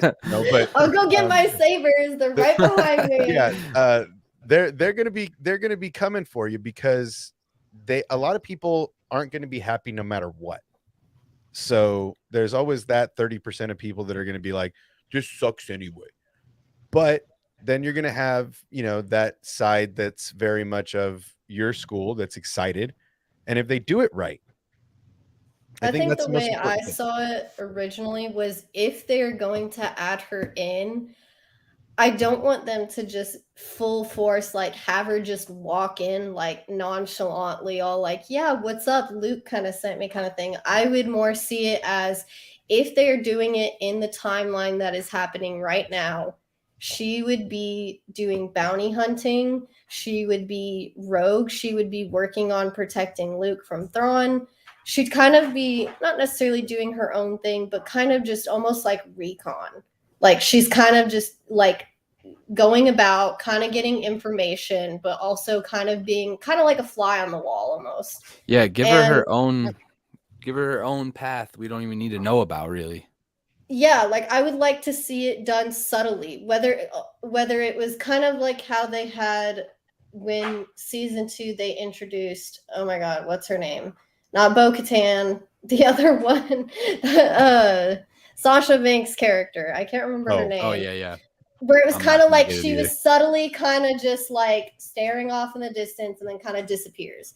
do that with Mara Jade, where it's like maybe she happens to be kind of in the same vicinity or area at the time when they're trying to figure out, what's going on with Thrawn and Mandalore and all this stuff. Like, have her kind of be in the background, listening in on stuff, kind of trying to like hear what they're, talking about. And then maybe in the middle of a fight, maybe in the middle of like some big action sequence or whatever's going on, have her show up and kick ass, but don't show her face like immediately. Wait to actually like truly introduce her. Keep fans guessing on who that is and get excited. Yeah. Have this all of a sudden just hanging out and everything like that, and scuffle breaks out. Okay, purple lightsaber lights up. We've only seen one person with that. How'd they get that? And that whole thinking. Yeah. I'll be down for that. Yeah. They just ignite a purple lightsaber and don't tell us who it is, and then we have to think like, is it him? Is it her? Is it him? Is it her? Yeah, people are like, "Oh my god!" It's kind of Well, like and that. what a It's kind of like great the way Jason to- Bourne meme. What a great Yes. way to kind of put people on their heels, right? Like that's Especially the that's leakers and stuff. yes, dude, and that's what I'm saying. Though that's the kind of bait I want Disney to Yes. use, right? I want Disney to use this bait to make these leakers and spoilers and clickbait artists and click hate artists, they're never going to retract anything. They're never going to apologize for anything, but just to have a little bit of maybe I should have waited, right? Maybe jump in the guy. I mean, look, it's all about the clicks. We know that. That's what 90% of about the YouTubers views. are about is that click. And I don't know if maybe I'm one of the few that's like, okay, I'm here for me and the content, not for the clicks. So I'm here to talk about what I enjoy. yeah, and I'm here to bring people that want to talk about it also. So for me, I just want them to do this stuff right. And if we're getting some of these amazing stories that everybody loves, yes, there's a lot of distrust, right? There's a lot of this sentiment because people feel like they were wronged by Disney and the interpretation of the character at this phase. But then maybe sitting back and looking at the whole piece of work at the end, you might not feel that distrust, right? So I'm a big believer in let's wait till all the cards are on the table before we decide who the winner is. And in this space, I love the rope-a-dope. I love the idea. Give us Mara Jade so we can see that purple lightsaber, and then the internet can lose their shit for 6 months to a year debating on whether it's Mace or Mara. Like, let's have that debate every week for a year, right? I'm into it because it gives us more to talk about, and it makes the fandom grow. I think Star Wars is really good at Absolutely. setting us up. I remember when I first started watching Rebels and they started introducing holocrons and things like this, and we'd never seen a holocron before, and now we have a video game where the main focus is a holocron, and like the sequels had a holocron. So it's like Mount Tantus, I think it's just the tip, man. I really think they're gonna push this Heir to the Empire in some kind of way. Like, I'm really feeling it. A connection between, like, we'll just go from that story into this and then let that lead into the sequels somehow. I really think like the young Luke could disrupt everything that's happening there. And that could be just another thing that he does that he thinks he's being the hero about. And it means nothing. It's just another thing that he does that means nothing because of the balance and repercussions or whatever. But well, and not everything that Luke does has to be a W, right? Like I guess that's also one of the lessons I think that gets lost in Star Wars, that is a big part of Star Wars. And why is it only one character seems to have the lesson that failure is not a bad thing, right? That's how we grow, that's how we learn, that's how you evolve. And it's not a negative thing to fail and Why to I want show. to see Mara Jade too. What's that? I said why I want to see Mara Jade too, because like there is that whole lesson for her as well. When Palpatine dies, she kind of feels like she failed on her part of being that hand of the Emperor of protecting Palpatine and stuff. And, when Palpatine kind of sends her that voice saying Luke was the one that killed me and stuff, she spends all these years tracking him down and hunting him and resenting him. And once she learns from Luke, hey, this is what truly happened, you're free of him now. Like, you have the choice to do whatever you want. I think that's kind of the lesson she learns too, is she felt like she failed not only herself, but her parents when she had the choice of either, joining the Empire to, protect them and protect herself, or watch them die. I think that's kind of the lesson she has to go through, is now that she's free, she has this choice to make of, do you want to keep living your life like that, or do you want to stand up and do something better and become an actual Jedi? And also, I think Luke is gonna learn that lesson too anyways, is like, if they brought in Mara Jade, because eventually she dies. She dies to Jason, and she from getting poisoned. So Yes. I mean, Spoiler alert. that's a book No. spoiler. No, we're not. But I mean, that is something that they could add in if they brought her to live action, that would actually be able to tie into Luke feeling the way he does in the sequels, feeling broken and feeling defeated. Even if they aren't romantically involved, which, like I said, I don't really want to see, even then, she is still a student of his. She still trained with him. She still learned everything she did about being a Jedi because of him. And so, for her to be that strong person that, he can depend on and stuff, and for him to lose her like that, that would make plenty of sense. And they could still write it in and say, this is why he feels the way he does. It's not only because of his nephew and, the temple being burned down, but it's the fact that there are these students that they can involve that he had connections with, and it feels like people can get more invested in the story. Yeah. Charlie, you're too quiet. What do you think? Another thing from being pulled out of Heir to the Empire that they could even go farther on is something Thrawn had in Rebels, or he at least his love for art is in the background he had when he was in the trailer, the Easter egg hint of the not the Calicori, but the what was it called, like the things he used to have around his neck in the books that protected him from attacks. Okay, yeah, I know what you're saying. Yeah, those.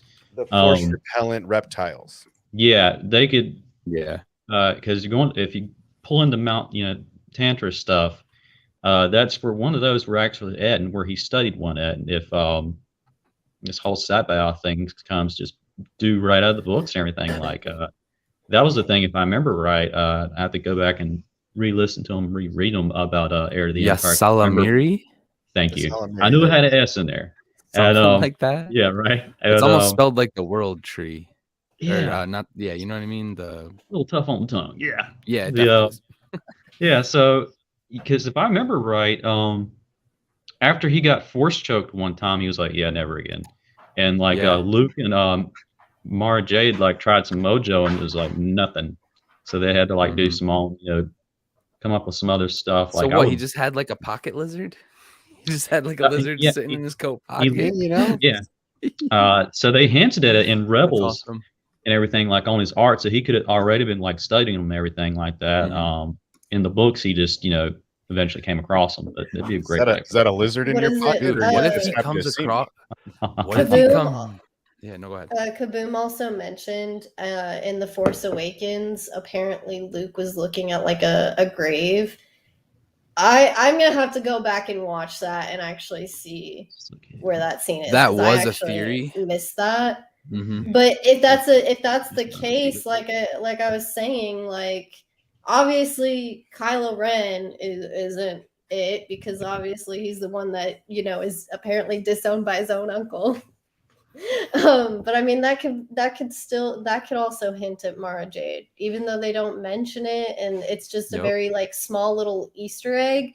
I mean, like I was saying, that that's someone that was so influential in his life as as a teacher and as a Jedi and stuff, that I wouldn't be surprised if that was her being dead. I mean, that would be something that, like I said, when we see him in Book of Boba Fett building the temple, up until we see him in the sequel trilogies with the temple burnt down, hearing about characters that were his students, them actually going into depth about these characters, it makes the sequels feel more meaningful, and him being the way he was. Because the problem, like, I don't have a lot of problems with the sequels. I don't hate them. It's just that I wish they told the story in a better way, to where for me it felt more meaningful, because I feel like they lacked in the storyline when they did these movies. Oh yeah. Oh, for sure. Well, and again, if that's the case, then maybe we get some Mara Jade in the current Mandoverse, opposed to some of the stuff they're working on for after the sequels, where she might be played by somebody who's a little older, let's say. And she's like the last standing, the last man standing, so to speak, in this after the sequels. But either way, it just seems like we're getting more and more. If this is who we think it is, that's played by Christopher Lloyd, it gives us more and more opportunity to see the characters from the EU, from the books, from the comics come to life, right? If anything, this should inspire hope for the fandom to get the stuff, more of the stuff that we're churning for, right? The fandom was eating up the idea of Boba climbing out of the Sarlacc pit, right? It was so important that they had to give it back to us, right? They had to go back and show us it again, and reshoot it because it wasn't right. So for me, it seems like, it's definitely gives us an opportunity to see Mara Jade, to see a different version of Thrawn than we saw in Disney in the Rebels show, right? Mm. This could be a harder Thrawn, having been out in the dark and in the outer Mhm. reaches, right? So for me, this is just another opening door, casting somebody like this to potentially bring a character to life that really, really, really has the fandom, especially the EU fandom, could have you For guys, churning. for me personally, this seems like a layup, and it's like another test of the EU and how bad fans want it. Like, why not start right here? Heir to the Empire, Mara Jade. Let's do it, man. Absolutely. And you can make Thrawn, you can still tie all these shows in together with Thrawn being Hell this yeah. big baddie. He, I thought of the theory of, they all, obviously Ahsoka's asking about Thrawn because she wants to know where Ezra is. But we see Bo-Katan, we see that they're gonna, yeah, I know Maria mentioned that to me too. But seeing Thrawn become this big baddie, not only is Ahsoka now hunting him down for Ezra, but at this timeline he's hunting down Luke, and say Luke just so happened to go after the kids. Say Thrawn finds out about everything that's happening, Moff Gideon being captured, the kid the Empire wanting Grogu for the cloning process, all this stuff, and say he wants to hunt down every single one of them. Mara Jade comes in like, I can help y'all because I know who this guy is. I'm currently trying to fight this guy. I used to work for the Empire. You don't have to trust me, but I did, come in and just kick ass. Like, they all team up, and it is something that I want to see happen, because I think they can, like I said, I trust Filoni out of everyone to pull this off really well if they do. Oh yeah, I mean, for me, it's definitely a Filoni's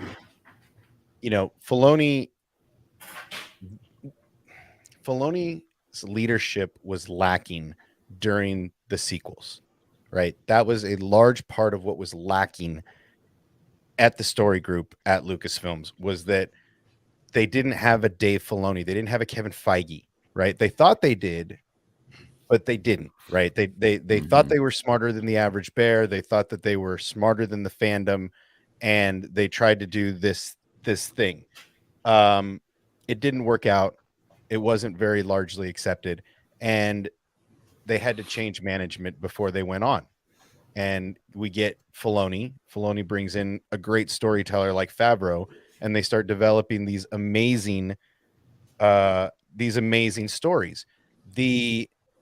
The brilliance of it is that Filoni is set up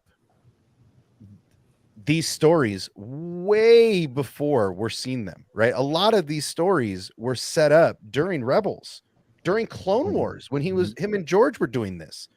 So before he got this big promotion, he had his whiteboard at his house, right?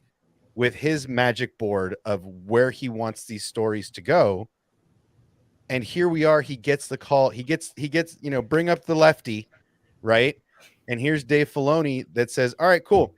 We're going to make this shit work, but it's going to be a slow burn, right?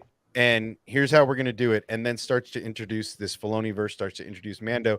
That's why all of these stories are tying into Bad Batch, to Clone Wars, to Rebels, because this is something that he always said, if I have my shot, I'm going to kill it. And I think that's what's going on now. I have full faith in Filoni. I think Filoni's definitely the leader that we needed and that we all wanted. So we have another contender here, Obsession. I shared my screen. I shared my screen with you. Oh, we have another contender. Oh, speaking of contenders, I kind of like that shit too. E buongiorno. Yeah, shout out to Politics. Can you guys see Christopher Lloyd getting a flashback of Almec?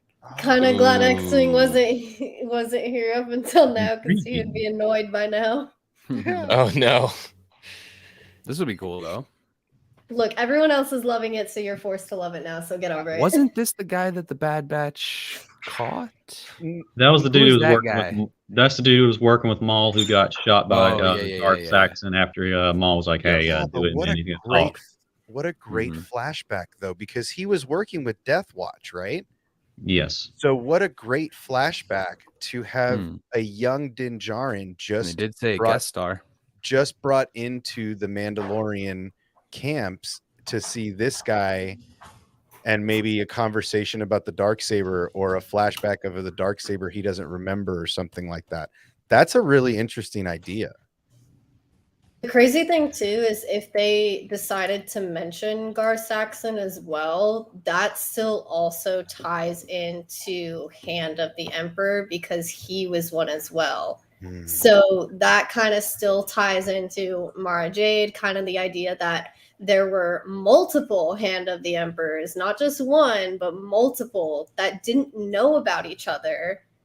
And of course he's long gone now, but it's kind of those just little connections and subtle hints that they can use to build into what's going to happen later on. Yeah, that's an interesting idea. I mean, I like the idea. I especially, it fits so well for going back to Mandalore, right? I mean, if we're going back to Mandalore, if we're going to see some flashbacks about Mandalore, that makes a lot of sense. I do like the idea. I like them both, honestly. I mean, it's a trip that to add this caliber of actor. Again, he's such a good actor that when he plays some roles, you don't even realize it's him. Right? I mean, I go back to Fester Adams. I see Fester Adams. I don't see Christopher Lloyd. Right? We saw Fester in Book of Boba Fett, right? Yeah. He lent him his garments, just the garments. He said, "Hey, can I borrow your clothes?" I feel like he would have to be a mystic, right? Like use Christopher Lloyd as like somebody who's been living on Mandalore, or like the keeper of the living waters or something crazy like that, right? He was Judge Doom. I mean, he can literally play like a tune or anything. So go for it. I mean, I think there's so many different ideas of where this could go and who he's gonna play. But I'm hyped either way. Like I'm very excited to see him come into the Star Wars universe and see who he might play. Ladaj and I just watched the Mortis arc. I'm like, how cool would it be to make him like the father, like the flashback of an embodiment of the father? But that's a little too. Father's dead. He's dead. He's dead. Is the thing. If you do that, you really have to bring in. If you're going to do that, son and daughter, you're going to have to bring in Sam Witwer because he played the son. Yeah, right. And again, from what was told to me today, Morai's story isn't done, and that very much intrigues me. Oh, for sure. So I was like, okay, I'm listening. Oh yeah, no doubt. I have no doubt that Morai's story is not done. I mean, I don't know. Yeah, like I know they're originally going to do Return to Mortis, but that got scrapped. But yeah. Well, and I just watched the Mortis arc today. I spent a little bit of time in that arc, and really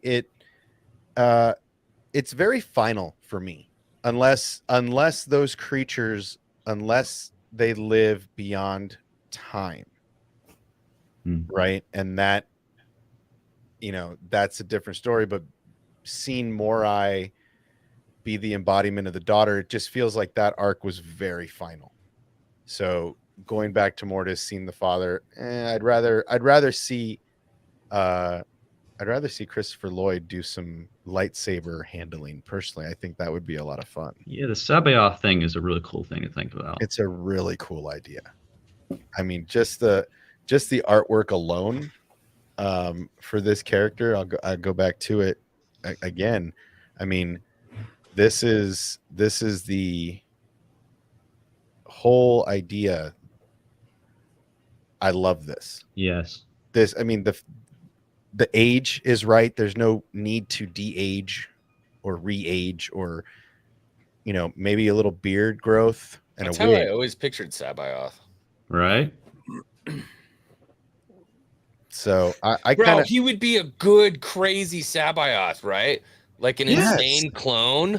Yes. Yeah, dude, that's what we're. It's Christopher Lloyd, dude. Right, that's what we were saying. Like, can you X-Wing, not you missed imagine that? everything. Great. we were Oh, bro, talking clip about. It's okay. Clip His his brain's face picking right up. now. Somebody clip X-Wing's face right now. That was perfect. I'm sorry. I'm like I just got off work. I had a very limited amount of time to stream tonight. I'm just like I'm fried right now. But You're good, bud.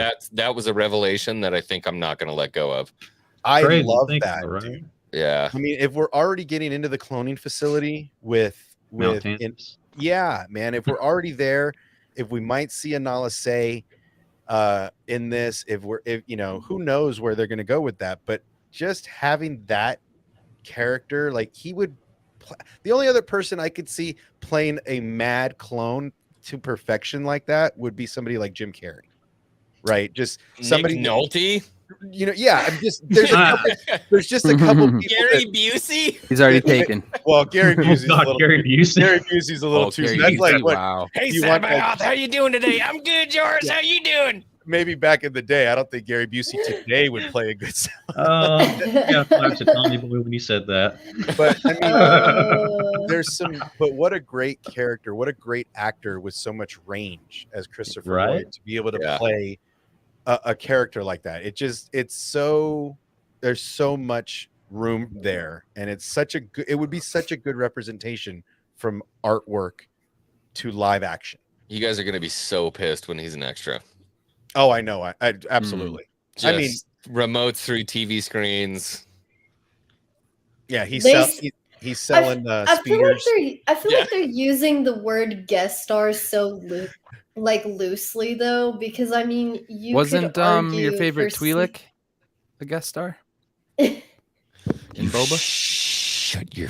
I mean, yeah, you could shut your argue mouth. they're guest stars on the show, but when they're showing up in over half the episodes, that's not a guest star anymore. That's someone that's major. Yeah.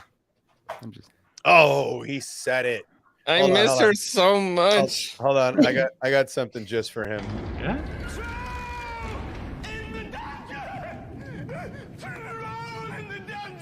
Thought you ought to know.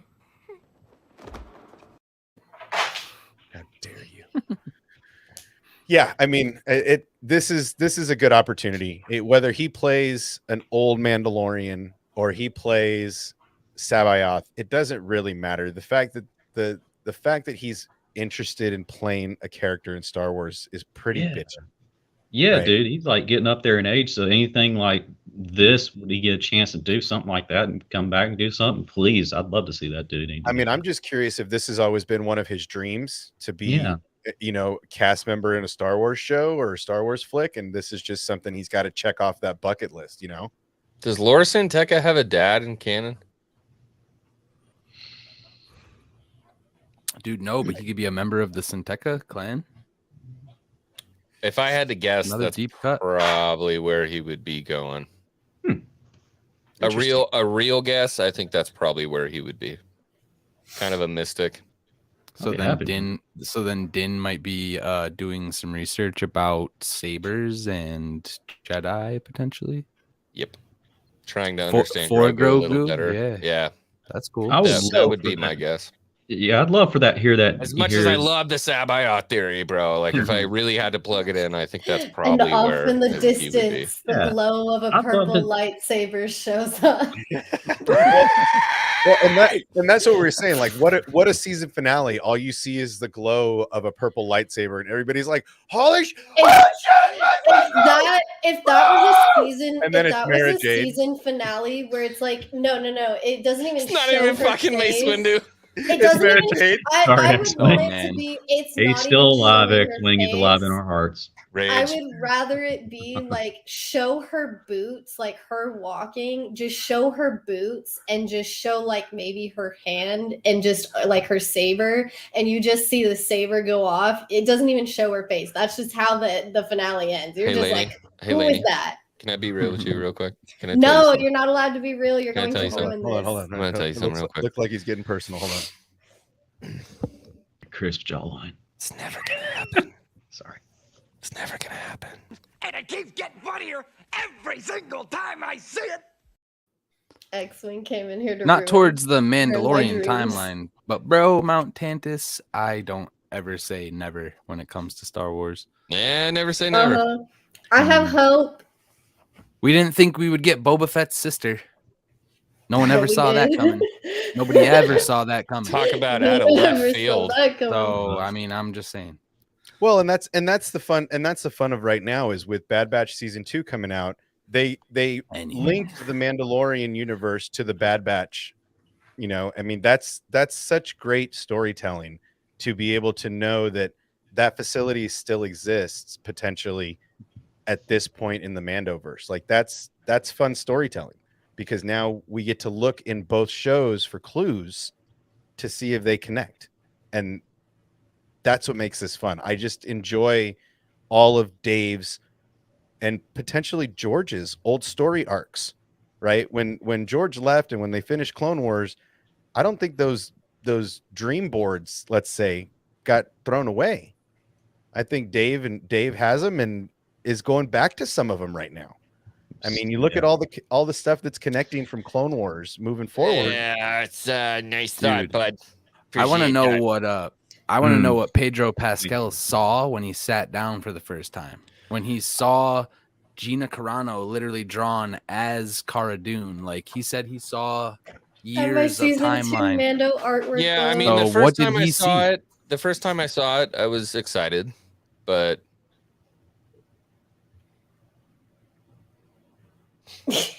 but you're talking about Peyton. Well, I don't know. You're talking about me in the third person. Yeah, it seems like right here. It seems like there's X-Wing a is lot Pedro of Pascal. there's a lot of that. I get. I'm slow. He's Oh the yeah, that went right Mandalorian. over my head. My bad. Woo! Everybody grab a cup of Yep. coffee. We're Am I catching the up. Let's only go, one baby. that- It's Friday night. Everybody's got their Right, buzz on. Jesus Christ. The Am I the mustache only shit. one? Wow. Am I the only one that knew? Two It's characters the hat, in one. bro. It's the Two hat. characters in one. You have to I don't have think you're, X-Wing, you need I'm gonna do you a compliment. I don't think you're fat enough. X-Wing needs a Mando helmet. I don't think you're fat enough. I think I have the double was so chin better than sweet. you right now for Pedro. That's how all celebrities hide themselves. They just put a baseball cap on and walk outside. Yeah, My There it is. God. There it is. He's in front of us Wow. the whole time. Jesus Christ, it's Jason Bourne. So it's Friday night, and they dropped this Christopher Lloyd stuff on us on Friday, which I think is a great way to end a kind of mediocre Star Wars week, right? I did hear some rumors about a mythosaur running around in Mando season 3, so I think that's interesting. A wonderful Kenobi piece of information about a fight. Sure. Again, I'm not paying attention to anything based Kenobi, so I'm staying away. But yeah, there's some news there. Happy Rebels fans. But yeah, I mean, I think there's what's that? I just can't wait to hear about that. I'm all about that show. I can't wait. Continue, good sir. I'm sorry. I'm just getting hyped. Oh no, I mean, I'm super pumped. I'm just trying to stay away, like somebody Yeah, trying to that's hand me a right. bag of free money, bro. It's difficult to stay away from it. But I did realize that Star Wars Celebration is the same weekend as the opening, so I'm sure that is going to be madness as well. That's the other big thing that happened this week. Everybody got their Celebration tickets on, although they sold out really effing fast. I And- heard there might Galaxy's actually- Edge is gonna be I a heard there mess, might be dude. refunds though. I'm gonna be honest. I heard there might be some people trying to refund their celebration tickets because of the whole vaccination thing with their requirements and Oh, stuff. it's in California. Nashville's yeah. like, whatever, bro. There Have fun. have been a lot of complaints about the requirements that Celebration has had in terms of having to be fully vaccinated, and if you're under a certain age, submitting a lab And we're test. into COVID talk. I gotta go. Yeah. I gotta go make dinner. That's I it. got you. That's it, though. I love Thanks you for guys. stopping in. Have a good night. I love you Sorry, too. I gotta go, babe. Muffin button. Damn. Yeah, I mean, we'll see what happens with Celebration. I mean, that's still 2 months away. Yeah. All of the safeguards could come down by then, right? I mean, we're nothing still, surprises me, but why were people surprised by this? I don't know Like, why why did people they were surprised by buy it. tickets I think it not was the- knowing I this think it was shit? the Like, idea come on, that- you gotta use your brain sometimes. I think it mean, was the idea that people that I've seen complaining about it have said that, oh, well, states are now, not enforcing these mandates anymore and kind Gotta of get your numbers up. laxing. But Yeah, I but mean, that's not gotta the get your numbers up. yeah, that's that's not not. the snowflake safe haven that is California. Yeah. Listen, bro. If New York, if we can do it, I'm just saying. We got the Cuomo. We got rid of Cuomo. Now what?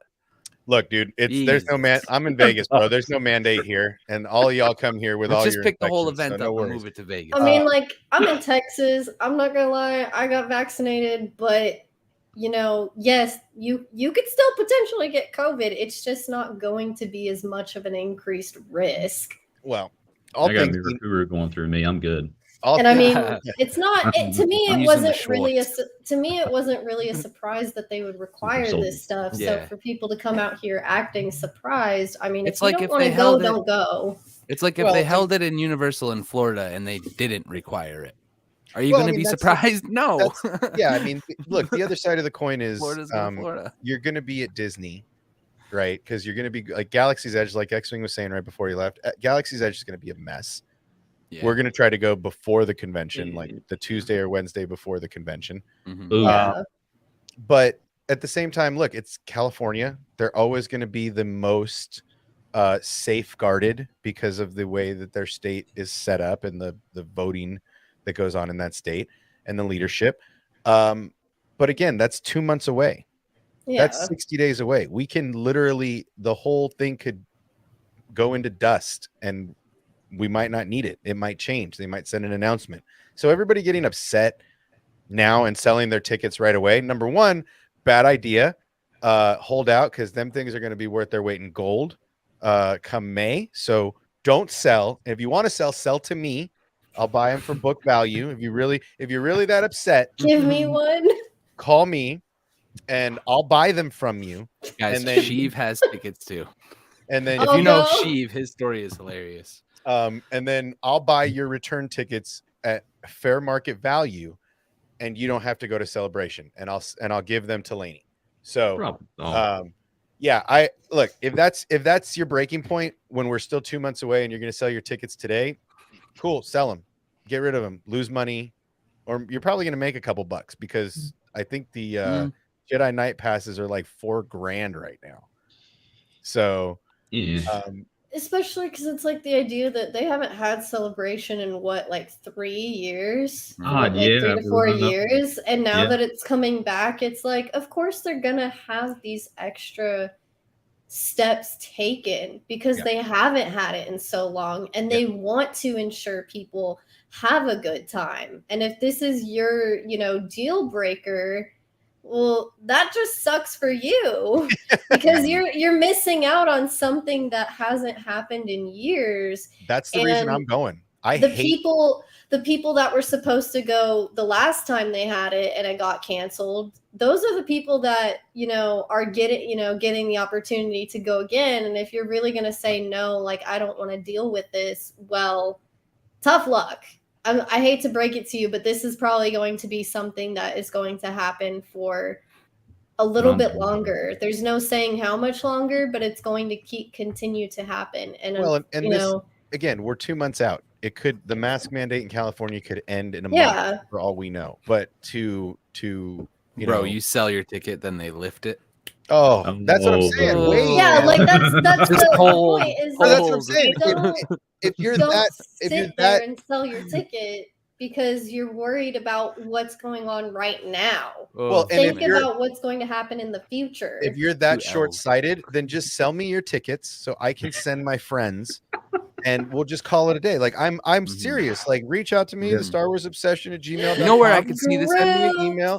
I'll send all my friends. We'll get an Airbnb that's like humongous, and we'll just put everybody in there. We'll set up a stream room where anybody can stream if they want to. Not for nothing, man. I'm sure there's some Star Wars fans out there who don't know a damn thing about California and don't care. So they're just like, I want to go, and now they're finding this information out because they live in like Wyoming or something. And I don't go to conventions. I'm not a big concert person. Like, I don't like big groups of people. Make me super not want to be there. Same. That's just the way I'm built. I have social anxiety, so I'll gladly wear a full mask. I do it for work. I've been in these large crowds and I've done this whole thing, and that's great. But I don't go to conventions and stuff like this. This isn't something that I search out. I'm going. Like we had like 7 computers open between the phones and the computers in the house. We had everything, every tablet, anything that can connect to the internet was on StarWarsCelebration.com when they opened. And we got in and we got some stuff. But if you're gonna get rid of your tickets because they said something today and it's not for 2 months, then like I said, sell them to me. I'll be generous. I'll give you 20% above what you paid. Sell them to me so I can send my friends, and we'll go have a good time, and you can sit there and watch us on stream and wish you were there because they lifted the mask mandate. And honestly, if they lift the mask mandate, I'm probably going to wear a mask anyway. Spoiler alert. Yeah, right. Mm-hmm. So shut up. Who doesn't want to dress like a stormtrooper or a Sith stalker? I mean, what? Bro, I might walk around with there was someone I saw complaining about people who were going to cosplay. It's like, how are you supposed to cosplay and wear a mask at the same time? And it's like, you just do it. Yeah. You just do it. Like, you got a mask on already, you potato head. It's like just a helmet. It's like if I wanted to cosplay Mara Jade, I could absolutely do that and see no issue in wearing a mask at the same time. It's not going to ruin, my cosplay. It's not going to ruin my opportunity of taking photos with other cosplayers and things like that. Like, it doesn't bother me. It's not like we haven't been doing this for the last 2 years already. Yeah. So where's the difference? Yeah. I mean, Texas, I think just like last year and stuff, started doing conventions again for, like here in San Antonio and like other areas, because we have like Anime Expo, San Japan, all these different cons, and they still had the same rules that Celebration has now. Yeah. which is, mask mandate, keeping a distance. They limited, so like they had capacity limitations for some of the rooms if you wanted to go in certain rooms and stuff. But that, like I said, that's nothing different to what they're doing now. But because, it is such a worldwide, known event, people are seeing it as an issue.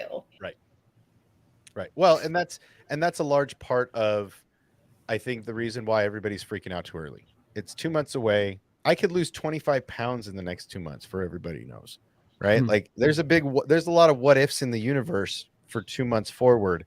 Selling your tickets this early or getting this mad about it isn't really going to do you any good when you're, if you want to go. I'm going because this is the first one in 3 years. This one's going to be, Crazy, and right? it's the release of Kenobi the same weekend. It's going to be literally, everybody's going to be out of their minds. Yeah, it's gonna those be panels are gonna madness. be sick, dude. Oh my god, dude! The panels, the just the show announcements. report. I mean, you don't even know what they might potentially be announcing, dude. The best hype man of all hype men, Warwick Davis. I can't wait, dude, bro. Everything that Warwick Davis touches is gold. I love it. I mean, guy. it's gonna the be leprechaun huge. even. Like, come on. Well, It's literally gold. And now, meaning. We stand Warwick Davis. Thank you. This is going to be the first one in a long time. Everybody's going to be super jazzed. It's going to be Kenobi's coming out that weekend. I'm going to stream just the whole time. I'm going to have like battery packs on me for my phone, and I'm just going to be like on my phone's just going to be attached to my chest and just that kid from the Goonies. Oh, bro, it's going to be remote control. Every minute of every second I'm in there, my phone's going to be like on a chesty harness or like on my hat in front of my face, so everywhere my head turns. Like, you guys are going to get nauseated watching my stream because I'm going to be like, oh, I'm be like a little kid. So yeah, and like I said, I'm looking forward to meeting up with some people. That's one of the other things. I know Sheev's, like you said, Sheev's going, so I'm looking forward. We're gonna try to stream from somewhere there, whether it's at a house or out in the parking lot. Like, we're gonna stream with people from there. Like, that's the thing I think I'm most excited about. A lot of these guys are going to IDCC. ICCC. There you go, ICCC. And I'm not. I can't make it that far across the country in a short amount of time. But so Celebration is going to be my big thing. So I'm looking forward to it, and it's right around the corner, so it's easy to get to. Yeah, but yeah, I mean, we're going to be streaming. We're going to be doing all the fun stuff, and hopefully some of our friends can come along. Me and Charlie are going to have to champion an East Coast meetup somewhere. Yeah, we're going to have to figure that out. Multiform. I can do multiple things at once. Snapping necks and cashing checks is what I mean. Well, my better half wants to go to New York during Food Week. So if that's an opportunity for me to get out and let her go foodie and me go 4 hours meet some friends, then maybe might have to do that shit. All works out. Oh, yeah. It all works out. But we have been on for a long time. I want you guys to be able to have your Friday night. My Friday night consists of wrapping this wonderful blanket that I made. My Star Wars blanket. It looks warm. It's a fleece blanket. It looks so warm. It's definitely warm. It's good thing my dad isn't knows what I'm doing or whatever, because this is actually his birthday present for tomorrow. So hey, all 5 of you people here with us, don't tell Lainey's dad. Whatever you do, shit's secret. Do not watch this. Believe it or not, my dad does know of some of the people that I stream with and do Don't Star send Wars her podcasting. dad the link, guys. Don't. He knew who a Black Jedi was, when I mentioned him, and he was like, "Holy no!" I didn't even have to I think I just said ABJ. He automatically knew who I was talking about, and I was like, "Dad," and he's like, "I love him." Oh, that's hilarious, dude. Who doesn't love ABJ, bro? Just a smile, like Oh my instantly, God, you're no, like melted, he man. continuously asked me. He asked me like 2 weeks ago, actually, when he was gonna stream again, and Yeah. I was like, to be honest, Dad, I don't know, but you I- know, I have- come and I have check been- out everyone else. I have been on a campaign on the Twitter DM to get him to come and make a guest appearance. Like, I'm like, bro, Honestly, come to one of the positivity streams. Come out and hang out. Get the bug off your back. I know you're itching to get on stream. it's like So, we yeah. miss you. Yeah, and that's what I tell them all the time. We miss you. I'm so happy for all of your success in the real world right now, but we do miss you being around. So yeah, I mean, I think we're all campaigning for the same stuff around here. But yeah, anything you guys want to anything going on? Anything? I know Hawks is streaming like 4 hours a day every day right now, bro. Putting in I'm work. trying to push it. On a I'm trying to push it, roll. man. Yeah, the Cycle Frontier game is awesome. Yeah, I don't know. Yeah, Like, I'm into this new genre of looter shooters. So the stuff that you die in the map with, you don't take out. Yeah. It's kind of cool. And you die in such comedic ways and entertaining ways. So we Hey, thank you know, you don't always got to be good. You don't always got to be good.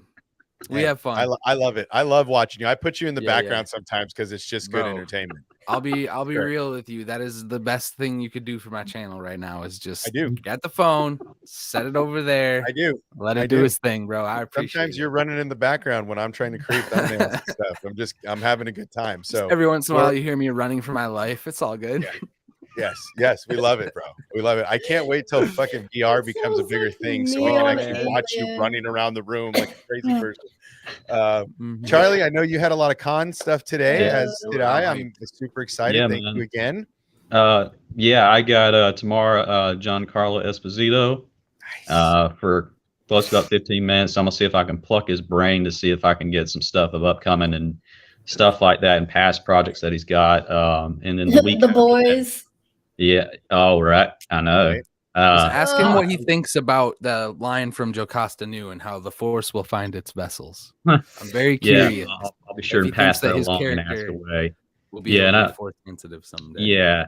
And the week after that, Emily Swallow, who was Amara in Supernatural and also the armorer in The Armor. Mandalorian. I'm Dude, gonna talk those to her are for the second huge time. I've met interviews, her bro. before. awesome. Completely nice person. That and then Katie Sackhoff a few weeks after that. Amazing, dude. I Amazing. can't wait. People are missing out on these interviews over here with this Oh, guy, dude. man. I love them. I love He them. needs more Look, I had at the time that I think around the time that I got introduced to ABJ and y'all and everyone else was around the time that I actually started having the interactions with the Mandalorian cast on social media. And I was like, oh my God, my Mhm. life is complete. That's awesome. Just type in "this the way" and they'll immediately go "this is the way" and like you're doing like. Oh no, what was it? Christmas of oh gosh, when did season 1 come out of Mandalorian? I'm off. on this. 2019? 2019? Yeah, Yeah, 2019. late Yeah, around about Christmas time 2019, I had gotten a bunch of Star Wars stuff for Christmas. I got my backpack, I got like a bunch of other stuff, and I remembered posting it on Instagram and tagging all of them like in it, and Katie Sackhoff actually had reposted it on her Instagram yeah, I remember story. seeing that. That's cool. With like just a bunch of hearts, and then her and then Rosario Dawson had both like messaged me on Instagram like telling me how like awesome that was and stuff, and I was just over here like I was like showing my parents like, Mom, Dad, look, Bro. They're so kind. That's Yeah, amazing. the last little thing of the Star Wars snippet that I got before I got a DC thing, but at the same time, I am trying my hardest to convert from DVD to here so I can upload finally my footage with Nick Gillard back in 2010 that I spent time with him, learning about Nice. the prequel fights. Oh, yeah. That's Other than badass. that, nothing. Yeah, I know, right? I can't wait to bring that to prepare That's because awesome. I'm still trying to get him to get on X-Wing's stream for something because Nice. and I want him to have something great. Lainey, anything going on for you other than killing it on the Twitch? oh gosh, tomorrow I get to go celebrate my dad's birthday. Probably be back to streaming either Sunday or sometime in the next week. I've been on a break mainly from being sick and just not even being able to enjoy my spring break because I've been sick. Yeah, that's but hopefully I'll be back to that. I gotta continue playing Alien and hopefully not cry my eyes out, and maybe I'll find some ammo somewhere, because my last stream that I did with Alien, I spent that whole time wasting all my bullets trying to shoot robots in the head, and I missed. That's okay. My second raid ever in this new game, I brought the pistol and medium ammo. I brought the wrong ammo into the game. I had a gun with no ammo for the entire time I was in there. awesome. Yeah, no, I've been playing Alien Isolation, and I got to the part where the alien finally starts hunting you down, but at the same time you have to sneak around the AIs. And I'll be watching that. I got caught by one, and then all of a sudden there was 4 of them that showed up just chasing me around, and I got like really angry and annoyed. I was like, I wasn't even scared at that point. I was just raging, and I was like, you know what?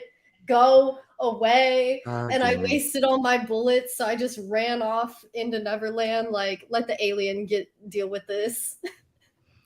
They just want to hug you. They just want to be friends. They're not trying to hurt you. Until I'm getting choked. Yeah. They just want to, be your friend, hang out with you. Yeah, but they got glowing red eyes. I think that indicates that they're, some sort of Sith Lord secretly trying to, come after me.